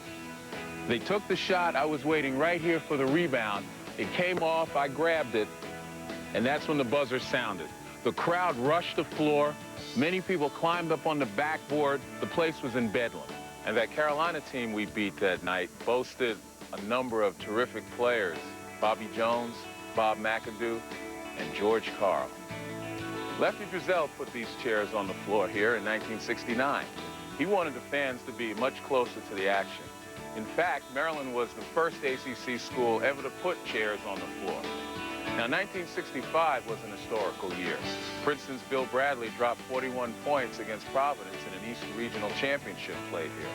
Also, schoolboy phenom Lou Alcindor only lost 1 game in his career, and that game was here against the Mather. Well, I'm sitting here with current Terrapin head coach Gary Williams, and Gary, we're sitting in these hard wooden seats very difficult to stay comfortable during this game. That's why people stand on their feet. But what's the significance of the particular seats we're sitting in? The significance is that this is about where I sat when I watched the Texas Western Kentucky National Championship game in 1966. Kentucky was essentially an all-white team, one of the basketball powers. And Texas Western, a little school, predominantly black team. What was the impact of that game as Texas Western went on to beat Kentucky? It was a tremendous impact. I didn't realize it as a student at the time as much as I did as I got into coaching afterwards. But back then, you were kind of brought up listening to older people in the 60s that, you know, a team like Kentucky, there was no way a team like Texas Western, which started 5 black guys, was ever going to beat an all-white team because the white guys were much smarter basketball players. That's what you heard, you know, and that was in the building that night. You know, that tone was definitely in this building. What was actually the greatest memory that you have as a coach here in Cole Fieldhouse? The first great memory was beating Carolina here. I think it was 95 when they were ranked #1 in the country. And we were ranked, we were like 16, 17, somewhere in there.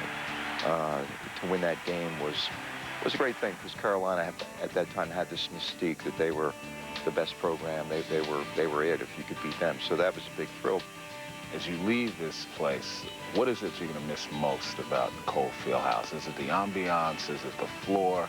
Is it the way the crowd is situated? I played here, and having coached here for 13 years now, I'm really comfortable here. In other words, I know this building. This building is like going to work into a place that you like to go to every day. I'll always feel fortunate to have had the opportunity to coach at a place like this. The crowd here has just over the years gotten to be famous, where it's considered one of the great college basketball atmospheres in the country.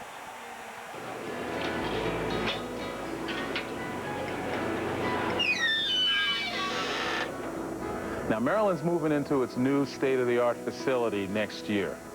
And while the memories are going to remain bright, on March 3rd, 2002, it's time to turn out the lights on Old Cole Fieldhouse.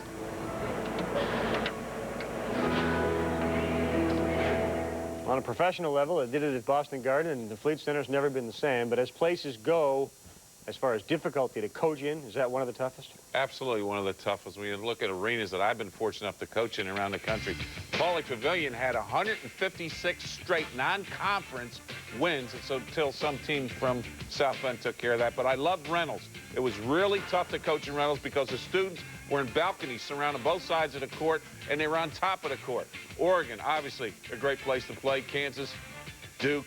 But Cole Fieldhouse to me is very, very special. And Gary Williams, I want one of those folding chairs. But when you look at Cole Fieldhouse, the acoustics, the floor itself, one of the great arenas, they will miss that playing there next year at Maryland. Same people who put the old floor in are now putting the new floor in. It's a very different floor, obviously. But the main thing is for them to keep the atmosphere that they had in Cole at the Comcast Center. Didn't happen when Wisconsin moved out of the field house to the Cole Center. You want one of those chairs? When I was there for the Duke-Maryland game, one of the security guards said on Sunday they're going to check for wrenches. You can't take anything home. I'll get a folding chair. The most telling thing for me was when Len said in 1970, I walked through and said, for the next 4 years, the crowd's going to be screaming for me. Now kids walk through and they say, maybe the next year or two, they're going to be screaming for me. We'll come back here on College Hoops tonight. When we do, we'll check some other games for you. Also, bounce around. Hey, it can only be a 2 seed in the Big 12, but Oklahoma's got its sights set on a 1 for the big tournament. We will Conclusion of today's game. John and I will select the Chevrolet most valuable player of the game from each team. Chevrolet will make a contribution to each school's general scholarship fund. A tradition for 30 years. Holding again. 2-point game, 4:14 to play. Number 1, Kansas. Their arch rival, Missouri.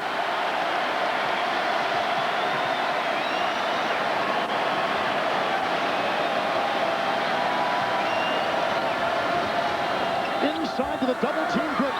Intercepted by Rush. And Missouri can tie or take the lead with this possession. Rush for the tie. Rejected by Langford. And a charge on Rush. They have made Rush put it on the floor. This time he comes full court. But attack the basket defensively. They try to get there. Jeff Boschee does. The Missouri Tigers and Kareem Rush trying to redefine their season.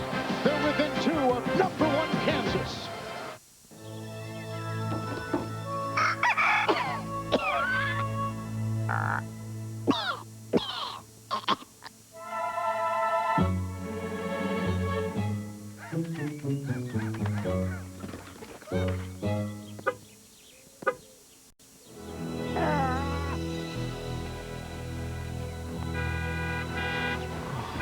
Chevy. The cars you can depend on. The cars that last. I'll be there. Today, when a small business decides to expand, they're not just thinking about across the street. Because small business is about finding new ways to grow. We've created a new way to help. Open, the Small Business Network. New tools, services, and savings for a small business economy. From American Express. Need to refuel? Try a new Reese's Fast Break. Milk chocolate, soft nougats, Reese's peanut butter. Go, go, go, go, go! New Reese's Fast Break. Refuel and go. Email from home. Hello, Brian. Hi, Jennifer. Just writing to see. How is the training going? Are you eating well? Introducing email that talks to you. Are the people nice? I can't believe you made the ski team, ma'am. You are such a rock star. You must be working very hard. Conquer the mountain, dude. The mountain. The mountain. Talking email from Sprint PCS. Proud sponsor of things fast, new, and really quite amazing. Look! Enterprise Rent-A-Car. Ellie's renting again. And Enterprise picked her up again. She said Enterprise picks her up free. Free? Free. Now that makes renting easy. Pick Enterprise. We'll pick you up. Hey, sports fans. For all of your news, scores, expert analysis, and fantasy advice, go to cbs.sportsline.com or AOL keyword CBS Sportsline. Coming up after this game, we go to the Big Ten, where number 15, Illinois, will take on the Minnesota Golden Gophers. The Illini and Minnesota next on CBS from Williams Arena on the campus. And there you take a look at Norm Stewart. What an incredible career he had here. 634 wins, 32 seasons, and the court is named the Norm Stewart Court with his beautiful wife, Virginia, and his son. Over 700 total wins. He also coached at Northern Iowa prior to coming back to Missouri. All-American baseball and basketball player here. And your coach? Yes, sir. Boshi is in with 4 fouls. Gooden is in an off-day shooting. Expect better spacing this time down. Heinrich has 23 points. Better spacing allows looks for Heinrich or Boshi as frees up the inside. He'll slash and put it. And a foul called on Collison. That was some kind of rebound inside by Justin Gage. If anybody gives the Tigers their teeth, it is Gage. Now the good spin move by Heinrich and simply can't finish. And there's Justin Gage. You mentioned the all-Big 12 wide receiver on the Missouri football team. The strength, the power comes up with that ball. Kansas has lost 2 consecutive games here in Columbia. Gage at the free throw line. In this second half, the Missouri Tigers have gotten to within 1 twice, to within 2 3 times. They have trailed by as many as 11 early in the second half. And Missouri had the biggest lead of 8 early in the game. It'll be interesting to watch the last 3:31 of this, Kevin. Which team is looser? Which one will have a smile on their face? Which one tenses up as this comes down the stretch? Well, with an undefeated conference record riding on this game, I got to believe Kansas is very tight right now. We'll see how they perform. Missouri looking for the upset. Gooden trying to get free. He has had a horrible afternoon shooting. Saved by Heinrich. Great fake rush kick, and that drops in. And that gives the Kansas Jayhawks a 3-point lead. A 3 for the tie. I think you might match up with Clarence Gilbert as he's bringing it down the floor. Miscommunication. Gilbert with another one. Collison for the lead. Oh, what a touch. Collison's got 26 points.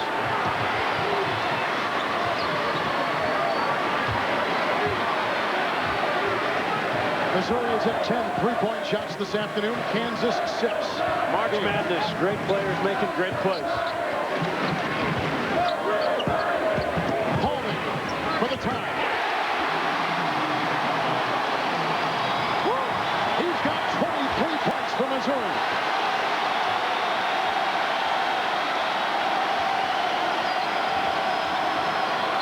Langford. Oh, what a move! A mesmerizing move by the freshman who won the game at Lincoln last week with a three-point shot. The spin, and here's the grab by Gage, and the finish. We talked about Langford's confidence. Doesn't mind having the ball coming off the screen, looking for the shot. The ability to shoot the jump shot or put it on the floor to the rim, and also has a great mid-range game. Gage is gone. Fouled out, but gives this team, like I said before, the toughness that at times they have lacked this season. He is the one guy that will bang bodies underneath. You need a little push and a shove. Justin usually gets it for his team. The Missouri Tigers, 43% from the field. Kansas, 50% from the floor. Turnovers, 13 for the #1 ranked Jayhawks and 12 for Missouri.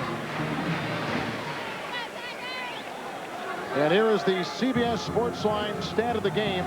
The bench with the devastating Kansas Jayhawk advantage there. Get complete game stats at CBS.sportsline.com or America Online. Keyword CBS Sportsline. Kevin Harlan and John Sunbold in a frenzied Hearn Center in Columbia, Missouri. Langford with 14 of the 18 bench points for Roy Williams. Langford 1 of 2 from the stripe. Trying to complete the three-point play. Rebound by Paulding.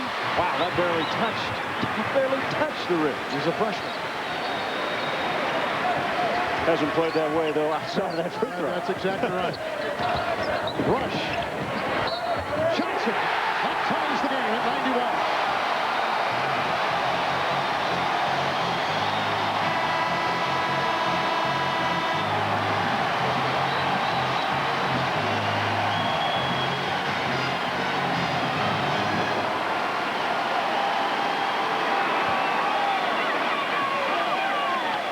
The Missouri Tigers are looking to get their first lead since 36-35 in the first half. The high screen and roll, and Arthur Johnson does not put the ball on the floor. Simply takes it straight up over the smaller man and converts.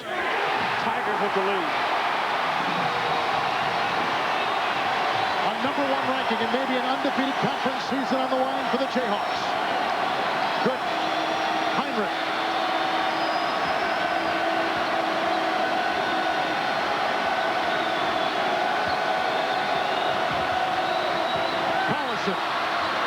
Oh, he's been run on the money all afternoon long.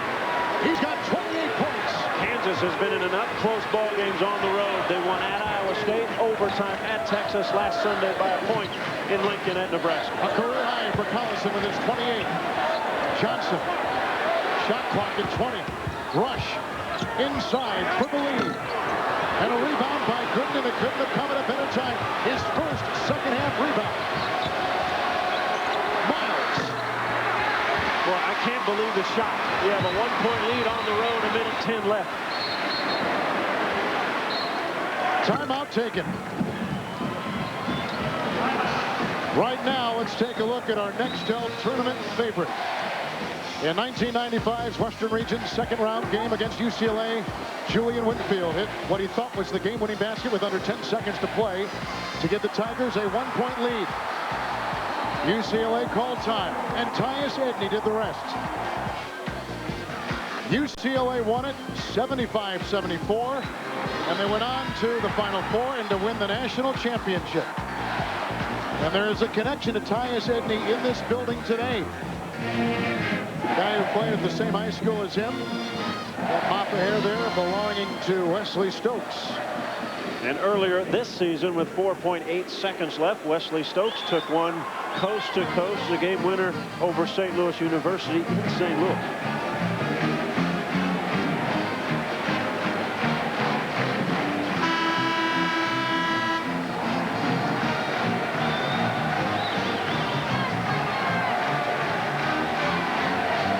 Kevin, surprised by the shot from Miles there so quickly. Not as surprised as the Kansas coaching staff was. Roy Williams just about blew a gasket when he saw it. Yeah, on the floor now, they've got Langford, Boshi, Good, Collison, and Heinrich, and the freshman Miles on the bench. Now learning lessons all the time.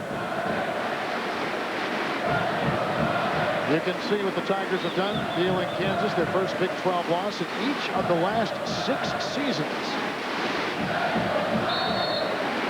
Johnson, Gilbert, Paulding, Rush, along with Trayvon Bryant for the Missouri Tigers. 93-92 Kansas and a foul. It's Boshi. No, it's a travel. Wow, a travel ball. And Boshi went right when it happened. And that is a turnover for Missouri. Take a look as he crosses over the dribble right here. He carries a double dribble. Great call. Boshi right on top of him. A lot of fans thought Boshi picked up his 5th. An outstanding free throw shooting team, this Kansas ball club. Best in 9 years for the school. John, how does Kansas attack him here? You're poised. You've got good shooters. Keep the ball spread. Get it in Heinrich or Boshi coming off a screen. Got Allison and Gooden down low. What about Missouri's defense? Got to stay with him. Stay in front. No fouls. Heinrich, Gooden taps it in. What a play by Drew Gooden. Quinn Snyder will want a timeout now to set up a 3-point shot. Actually, there's no timeout. Need a 3 now. Some coaches foul in this situation. Rush. Holding an interception by Boshi, who did the same thing in Lincoln last week. Great knock away by Paulding. Plenty of time left. And a timeout taken by Missouri. What a finish. March has come in like a lion in the Big 12. Yo, Terry. What is it, Alf? This buffet has no worms. It's uncivilized. Well, then try something else. Oh, hey. Not my dollar, you overgrown throw rug. I thought a dollar had no value. Well, it does if you dial 10-10-220. All calls up to 20 minutes are 99 cents. Get out of town. Yeah, and 7 cents a minute after 20. All right, no dollars. Got any cats? No. Furball. Jealous? Dial 10-10-220. Moments ago, #1 ranked Kansas now leading by 3, 95-92. The steal by Jeff Boshi, who thinks he has an open layup. The hustle by Ricky Paulding, good block. Could be costly. Now the Tigers have a chance. 6.2 seconds left, down 3. The Kansas Jayhawks, the #1 ranked team in the country, the top scoring team in college basketball, the #1 shooting team nationwide. They come in 26-2, but 15-0 in Big 12 conference play. Missouri has ruined the same situation for the Jayhawks in the past. Will they do it again this afternoon? Missouri trying to better their lot in the upcoming NCAA tournament. They trail now 95-92 as the drama builds. We take a break from Columbia.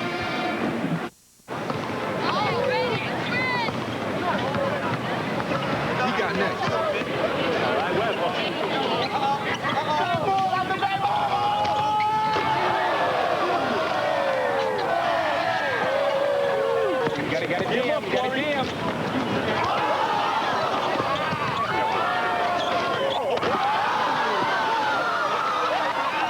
Discover a sensation as real as the streets. Mountain Dew Code Red. In and out. Good. Keep the victim calm. 1 and 2 and 3. Okay, there you go. It's over 130 channels, sports, news, entertainment, even your local channels, and it's only $39.99 a month.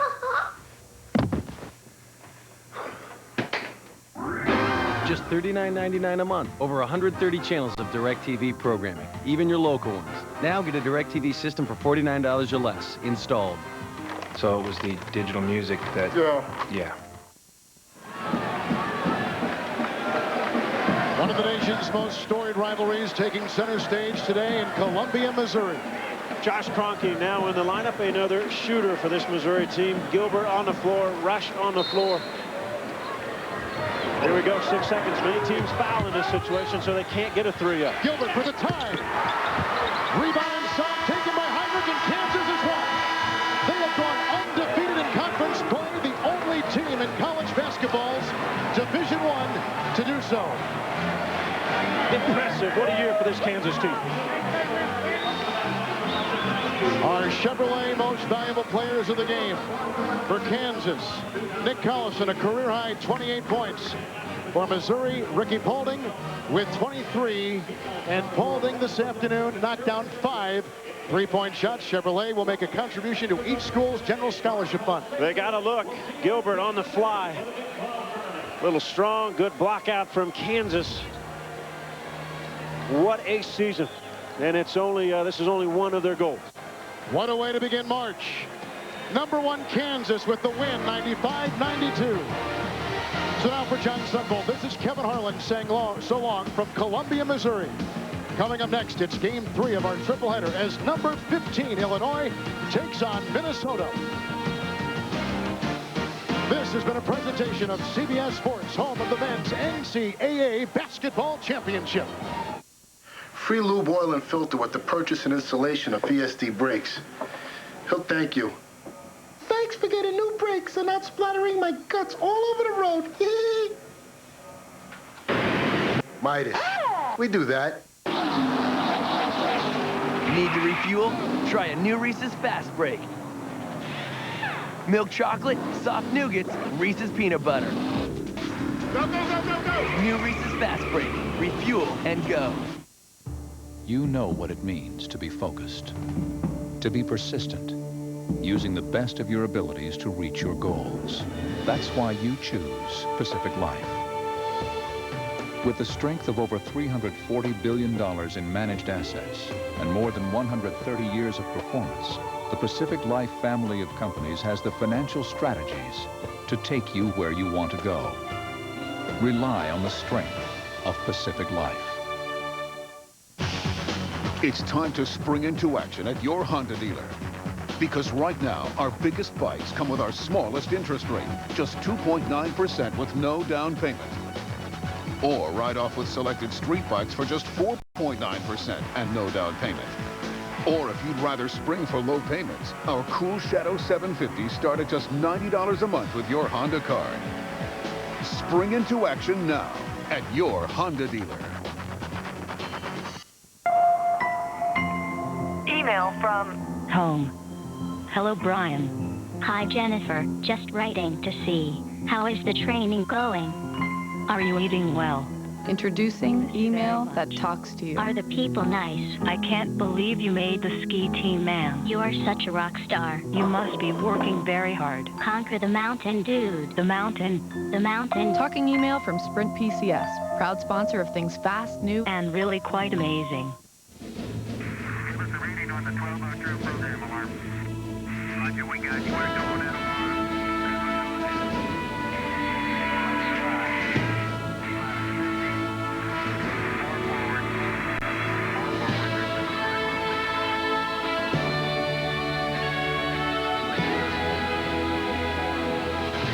Michelin, proud to be the only tire of the space shuttle, because so much is riding on your tires. The world's best battle for golf's most prestigious honor. There it is, as grand as it gets. A tradition unlike any other. The Masters on CBS Sports.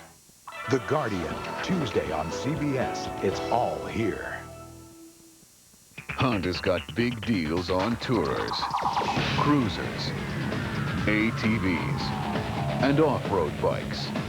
You can get financing as low as 2.9% on select models, or ride off with no down payment, 0 interest, and 0 payments for 3 months with your Honda card. It's a new year, and we're ringing it in with big deals. Sportland Motorsports, serving the community for over 25 years at 1600 North Lincoln in Urbana. Community banking the way it used to be is the heart and soul of Central Illinois Bank. It's what sets us apart from other financial institutions. John Rudy of Central Illinois Bank talks about community banking. Over the years, I've been asked exactly what is community banking the way it used to be. And I tell people, imagine for a moment that in the morning, a senior executive of our bank works with a client on a loan proposal, and at noontime, that same executive serves dessert to one of our customers at a Good Age Club luncheon. That's community banking the way it used to be. It's how we exceed customer expectations to make banking something special. Carmack Car Capital can't be beat for your next car. You'll get top dollar for your trade-in, too. Check out these specials going on right now. Stop in and see the all-new Jeep Liberty. Test drive one today. Also see the all-new exciting Hyundai Santa Fe. See Carmack Car Capital for Chrysler, Jeep, Nissan, Hyundai, and Honda. Experience satisfaction. Carmack Car Capital. Carmack Car Capital. 3 News, Central Illinois' news leader. Greg Gumbel in New York, just to update you on the scoreboard. Top-ranked Kansas wins its 14th straight. They complete Big 12 play undefeated 95-92 over Missouri. 6th-ranked Alabama knocked off by Ole Miss. The Rebels win it 84-56. And we're going to send you to Minneapolis, where Illinois trails Minnesota 10-6. We'll take you there and join Jim Nance and Billy Packer live right after this. There I am.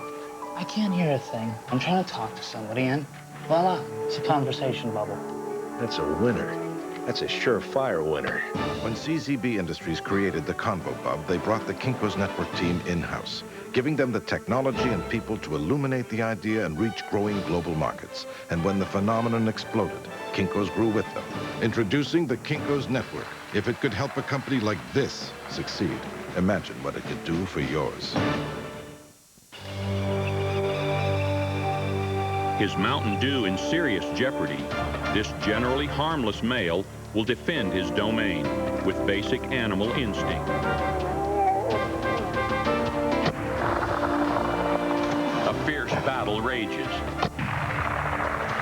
Yet in the end, to the victor go the spoils. Hey man, how you feeling? Not bad. Until next time, do the do. In and out. Good. Keep the victim calm. 1 and 2 and 3. Okay, there you go. It's over 130 channels, sports, news, entertainment, even your local channels, and it's only $39.99 a month.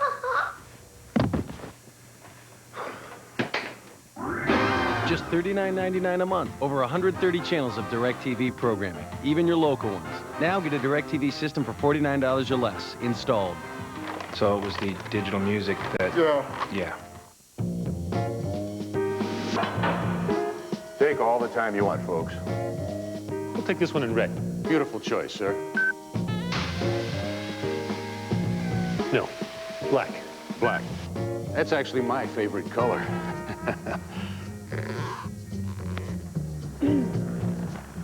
Red. Definitely red. When software lets you quickly give customers what they want, that's 1 degree of separation. That's business with .NET from Microsoft.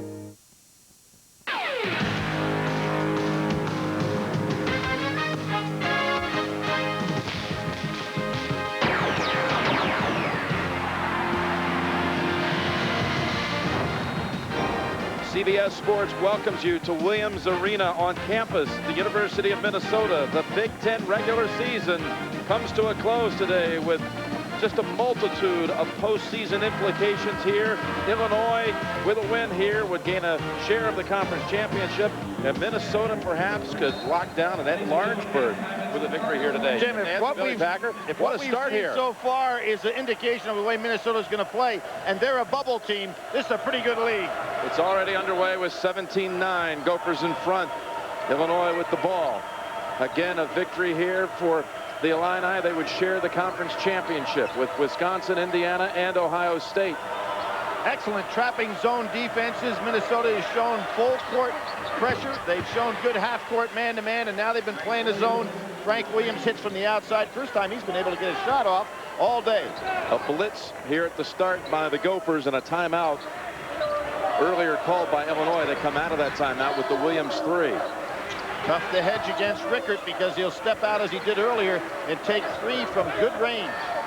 Here's the freshman, Rickert. 9 players have already been on the floor for Minnesota. Fleming, the floater. Good rebound. It's his own miss. And over the back, Luther Head called for the foul, the freshman from Chicago. Billy, let's again set it here. All kinds of important things to talk about here in terms of the outcome of this game. See, Illinois here with a victory would join Wisconsin, Ohio State, Indiana, would give the Big Ten its first ever 4-way tie for a championship. But Jim, a loss puts them in a situation they'd have to win 4 games to be the Big Ten tournament champion. So you can drop from vying for a tie for the conference championship regular season down to being in the play-in situation. Amazing. And Minnesota's side of the story, not an impressive overall record at 16-10, but with a victory today, well, that would give them a 10-6 conference mark. Pretty impressive stuff. You would have to think that would be good enough to be in the NCAA field. Up ahead, Williams. Great drive in by Frank Williams. He's got that ability to use his size. Nice soft shot off the glass. And now Illinois, on that last occasion, they went to his zone. Frank Williams forgot about it. He was man-to-man for a second. Good job by Johnson to remind him. Rickert. There it is. Practiced that shot late last night. All day yesterday here. Must have taken 200-300 of those shots in practice yesterday after practice was over. Has range on that jumper. He has 12 already, 12 of the 20, and stolen away by Rickert. That ball was touched by Fleming. Bennett with a three, yes. No way for Johnson to be out there on him on the second pass, anticipating, although Bennett, good three-point shooter, you never anticipated he'd take that one. Archibald drives and a charge called. Holman is the #1 vertical leaper on the team at a 37-inch from standstill vertical leap, but he did the wise thing there. Didn't go for the block. Solid defense with his feet. Well, Illinois missed its first 6 shots today, and now they've turned it over 8 times in the first 9 minutes. They're down 9. I wonder how many of them are ready for the day when they head home for retirement. If they're TD Waterhouse customers, chances are they're prepared. Because TD Waterhouse has an online retirement planner along with retirement specialists at all their branches. It's time you checked in at TD Waterhouse before you head home for work and close shop for good. Open an IRA and get a 1-year subscription to Money Magazine. TD Waterhouse, you're in control.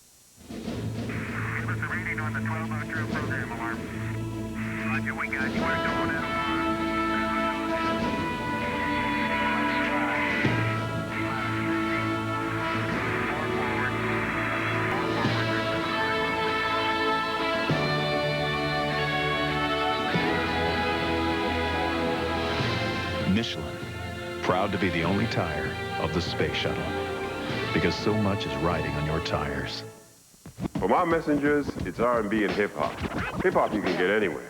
But R&B, I mean old school R&B, it's only on vinyl. So maybe once a week I go home, throw down a few tracks from the old LP, Vinyl. put it on CD. It's all about keeping the right vibe. There's only one way to burn with the best-selling CD burning software in the world, Easy CD Creator 5 from Roxio.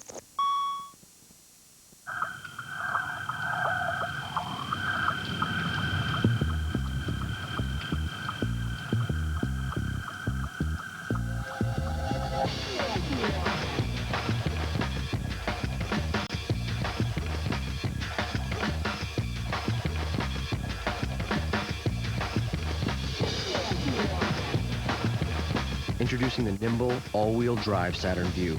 At home in almost any environment.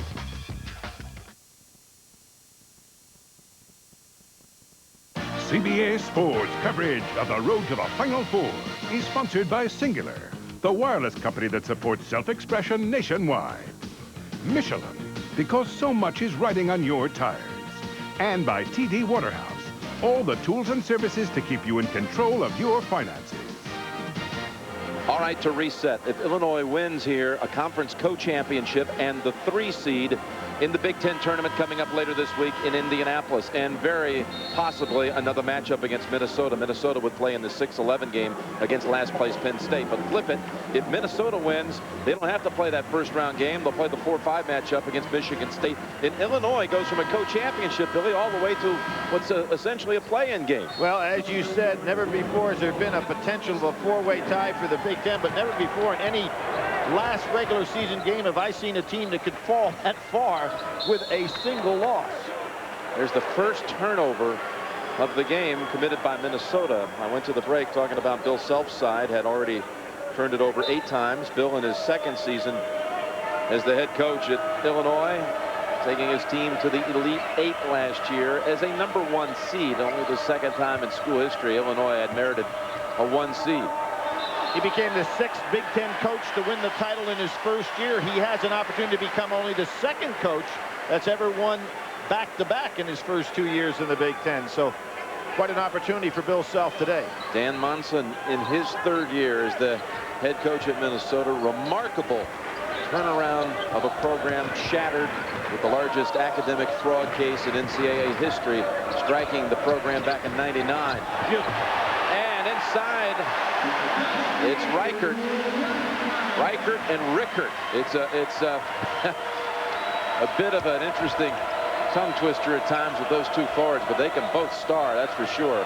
With Bennett out there at the top with that press, he is so long and so quick and has great anticipation. Really difficult to get that ball cross court. Oh, and knocked out of bounds by Kevin Burleson. This is a tough team to play against with the wide arms that these guys have. Great anticipation. Holman back in the game now, Jim, and as I said, they have got some shot blocking ability on this Minnesota team. And you talk about defenders. Keep an eye on 21 Bennett. You see him right there. Traveris Bennett, senior, and he can really make things get pretty mixed up for the other team. This team has 138 blocks on the year. The school record's 154, so they're closing in. Last touch by Minnesota. They had 11 blocks, Billy, talking about blocks in their last game, which was against Northwestern. That was the most by a Gopher team since 1976. And Rick Rickert had 5 of the blocks, 4 by Holman. And here's the man we spoke of. Bennett almost takes it away. Over and back. Yes, he forces the turnover. I would say at this position defensively, he's as good as I've seen in a long time. So tall, so quick, and loves to get on somebody and guard him. Dusty Reichert with the ball. Holman up high, over to Rickert. And Cook has to go way out and play him because he respects that long three. Reichert down in low, trying to post up on Frank Williams. Holman, tough shot, gets the nice roll. Some roll, he's kind of smiling there. He has 4, and the lead is 13. And here's that full court zone pressure now. Bennett setting the stage. There's Holman over. Cook saves it to Williams. Every pass is an experience, Jim, against this club. Everything challenged. Johnson open on the wing. 3, no good. Push off by Reichert, got by with it. Pushed Archibald right underneath the basket. Young man that's got a vertical leap of about 2 inches. And is an outstanding rebounder. Minnesota on a 10-0 run. Burleson got the Reichert pick and throws it away. Johnson with the theft. Jimmy had really no business down there with the dribble. Crowded territories, excellent with the assist-turnover ratio. Williams gets it back. Everyone here was screaming for traveling. And Bennett called for the push-off. Not a good foul by Bennett right there, because where is Johnson going to go with that far away from the basket? What a seesaw season it has been for Illinois. Started well, 12-2. In fact, opened with a big win against Gonzaga. Now on a 7-game win streak, which is the 5th largest win streak, active win streak in the nation, behind Western Kentucky, Kansas, Gonzaga, and Maryland. Well, Jim, they started that win streak coming off 3 straight losses, Northwestern, Wisconsin, and of course that game at Michigan State at home. And then they got it rolling. They said, as Bill Self said, it was the best 5-minute streak of the year, and changed their season around at Michigan, where they were down 13 and came back to take the win. The most important 5 minutes of the season, he called it. The comeback, the 5-minute window where they went on a big run late in the first half against Michigan. Hargrove, too strong on the 3, and Reichert keeps it alive. Hargrove inside, Archibald, and a charge. Archibald stood his ground. Hargrove, you have to question both of those shots that he took. They can get a better one. Takes it right on inside to Archibald. He's given up a lot of size, not in the position where he wants to be. So one of the hottest teams in the land, Illinois, winners of 7 straight, down 13 at Minnesota. This is a new Pontiac Vibe. What do you think of it? It just stands out, yeah. Yeah, dude, it's tight. So what do you guys think of the inside of it? It's iced out. It's iced out? Iced out. Sounds cool, man. Yeah, it does sound cool. What is it? It's a plug. You can plug in. What? Put a blender, we can make smoothies. You want a smoothie? What do you think of that? The little chrome, all chromed out. What do you like about this Vibe? There's a party in it. Meet the new Pontiac Vibe.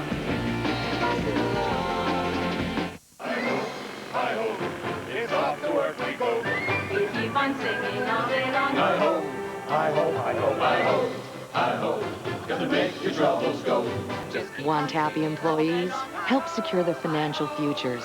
At the Principal Financial Group, that's what we do. The Principal is the 401k leader.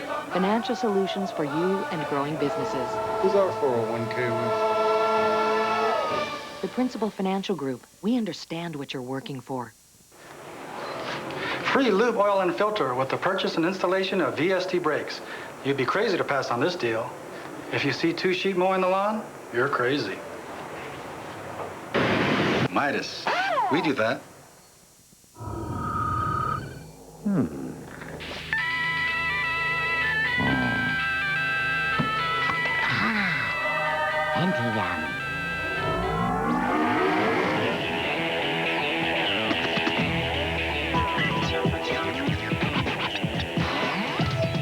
Now anyone can be a digital DJ.